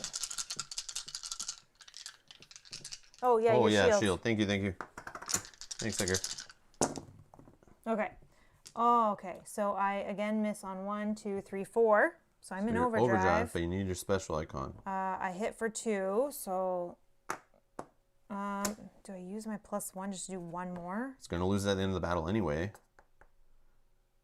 Yeah. But it could be the... No, yeah, it's yeah. fine. Let's get rid of this guy eventually. So this is gone. +1. I got no shields, and I get 1 Vaki. I will take a water. Okay, that is me. So enemy 1, 2 attack, 4 defense. Here, I'll roll because Yep, I please. suck. Go ahead. Roll away. This is when I'm going to roll good. See? 3 hits. 3 hits go to me. And then it gets 2 shields, but he already is maxed out, and formation change doesn't matter. All right, round 3. Can he get... Oh, yeah, sorry. Wrong guy. Wrong Round guy. 3. Round 3. Roll them in. Okay. Pink. Them. Them. Oh. Yeah, that's rough. But this is the defense guy, so likely... Whoops. So 2 attack, 4 defense. He could roll a formation change and get us to go back to back. So 2 that's attack, actually 4 best case. defense. Here.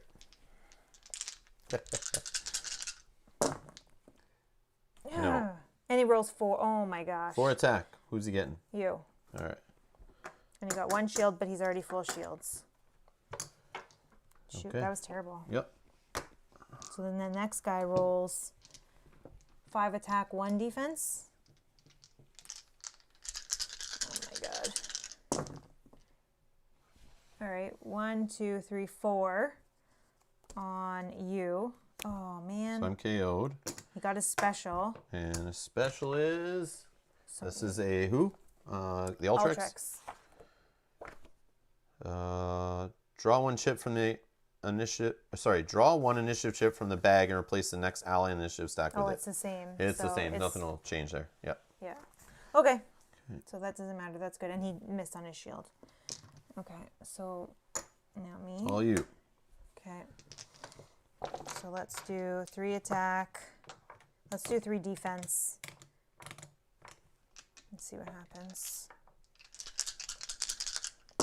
We get some shields. Okay, that's better. I hit for 5.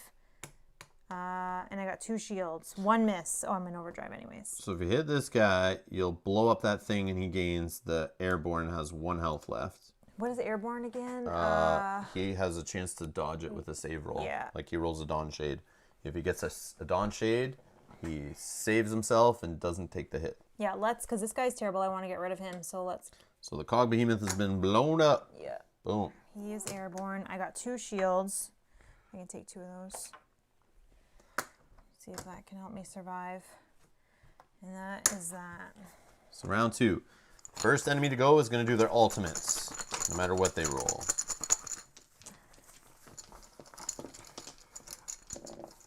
Me. Okay, so I just need to survive, and then I can go 2 times in a row. And 1. Okay, that's not bad. He only rolls 2 die. No. Or 1, right? No, he rolls 2 attack, attack. 4 defense. Yeah, I'm not worried about the defense. Okay. But he also gets his Oh, ultimate. he could formation change to his dude. And his ultimate is, he's a Razorback. Yeah. Oh, this is the target suffers subdued, and the next ally initiative stack suffers imprecise. So you just get subdued, whatever that one does. Okay. Do you know what subdued is? No defense dice? Subdued Or is it no devotion oh, dice? That's this one. Subdued is cannot roll attack die. Oh, that's the worst one. Oh, okay. So Well. he's going to do that right now to you, and you won't be able to roll attack on your turn. So what's your roll? 4 defense? Yep. Okay, well. All right, so we got 2 hits. Oh, yeah. It's just on me. I Yep. know that. So 2 2 hits. And then he gets 1 shield, doesn't matter. He's going to replace the next chip. It's only 1. Dang it. And he also will subdue you. Okay. And now that's him. Yep. And now the other guy goes. Whoops. He goes. He rolls 5 attack, 1 defense.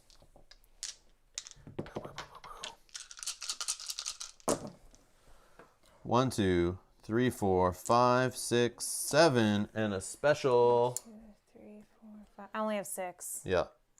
Special would do the whole switch the initiative stack with another chip from the bag. That wouldn't matter. But So it I'm wouldn't out.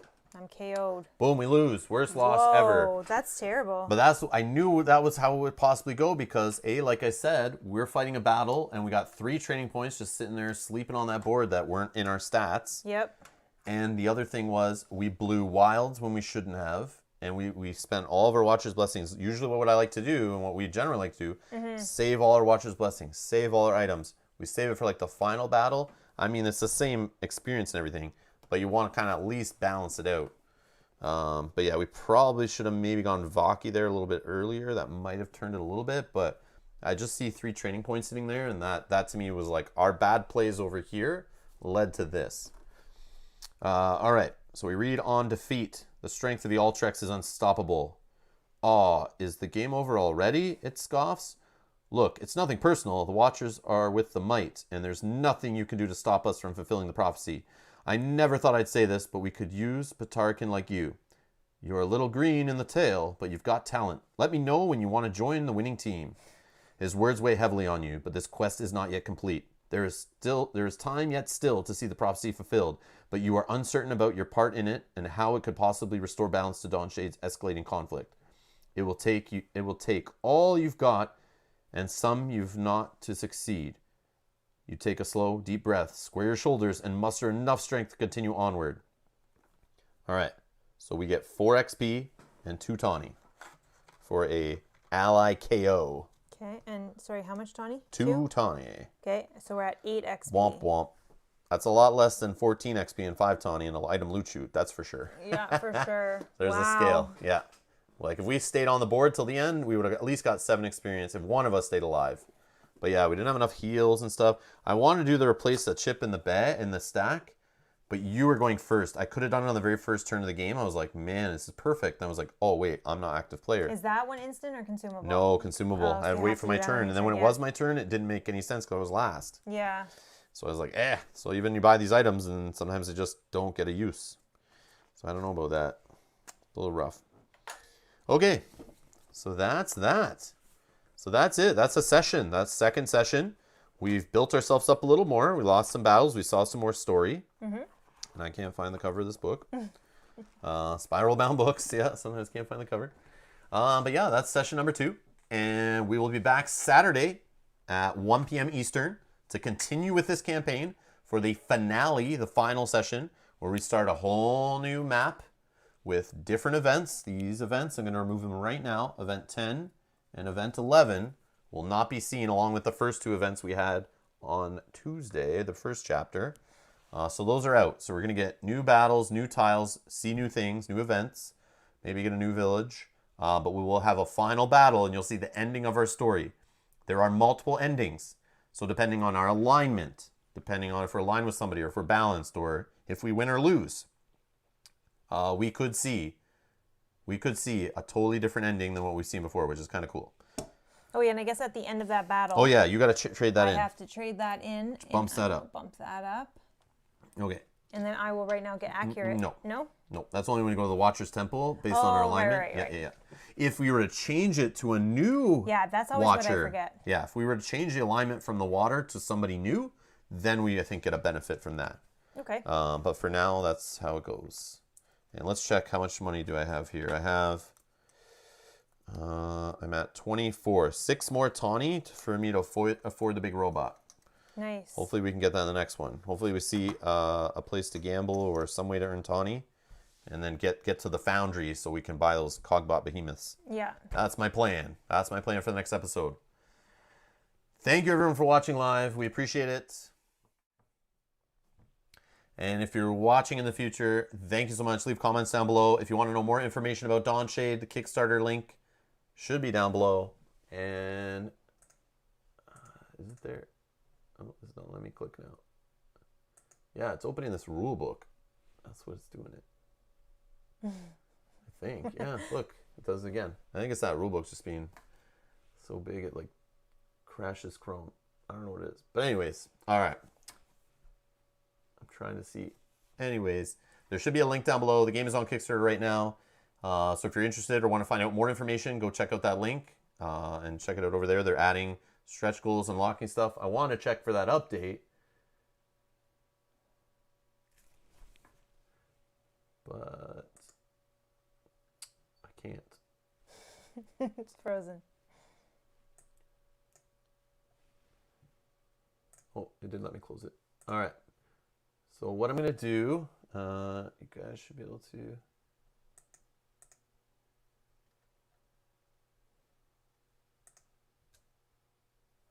So let's switch.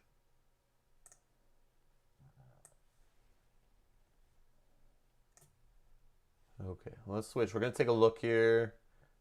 No updates. Come on. Oh, that's too bad. I want to see what this battle system is. I want to talk about it. Well, hopefully it's in there by Saturday. We can talk about it. But yeah. And Janet said the link is there, so you have already put it there, which is great. Okay, perfect. Thank you. Thank you, Janet, for checking. I was trying to check. I thought I updated on all 3 episodes. I was hoping to.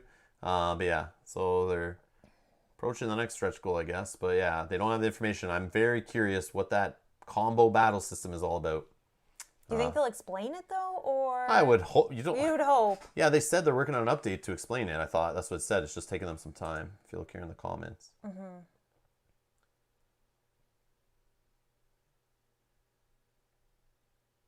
Yeah, I don't know. Okay. We'll see. Oh well. Oh well. Anyways, thanks to Highborne Games for sending this prototype over for us to preview and play through for you on the channel to give you guys a better taste of the game and to see the epic conclusion. Tune back in Saturday. If you don't want to miss it, hit subscribe, hit that notification bell. And thank you everyone for supporting us on Patreon. If you'd like to support the channel, this video is brought to you by those awesome people that are back in the channel. Links are down in the description below if you'd like to find out more about Patreon and our tiers and our Discord and our voting, which I need to do another poll soon. But yeah, if you want to check out that stuff, links are down below if you want to go read about that. And that's it. Thanks a lot for tuning in. We'll see you guys in the next episode. Tomorrow afternoon, 1 p.m. Eastern, I'm playing Mage Knight solo for the 2nd time ever I think I played solo. Solo Conquest. So tune in for that. Come and watch a noob play Mage Knight and try to figure out the game. And feel free to poke fun or help me with strategy. And we can play together. Anyways, I'll be here for that. Thanks a lot for watching, and we'll see you guys in the next one. Good night.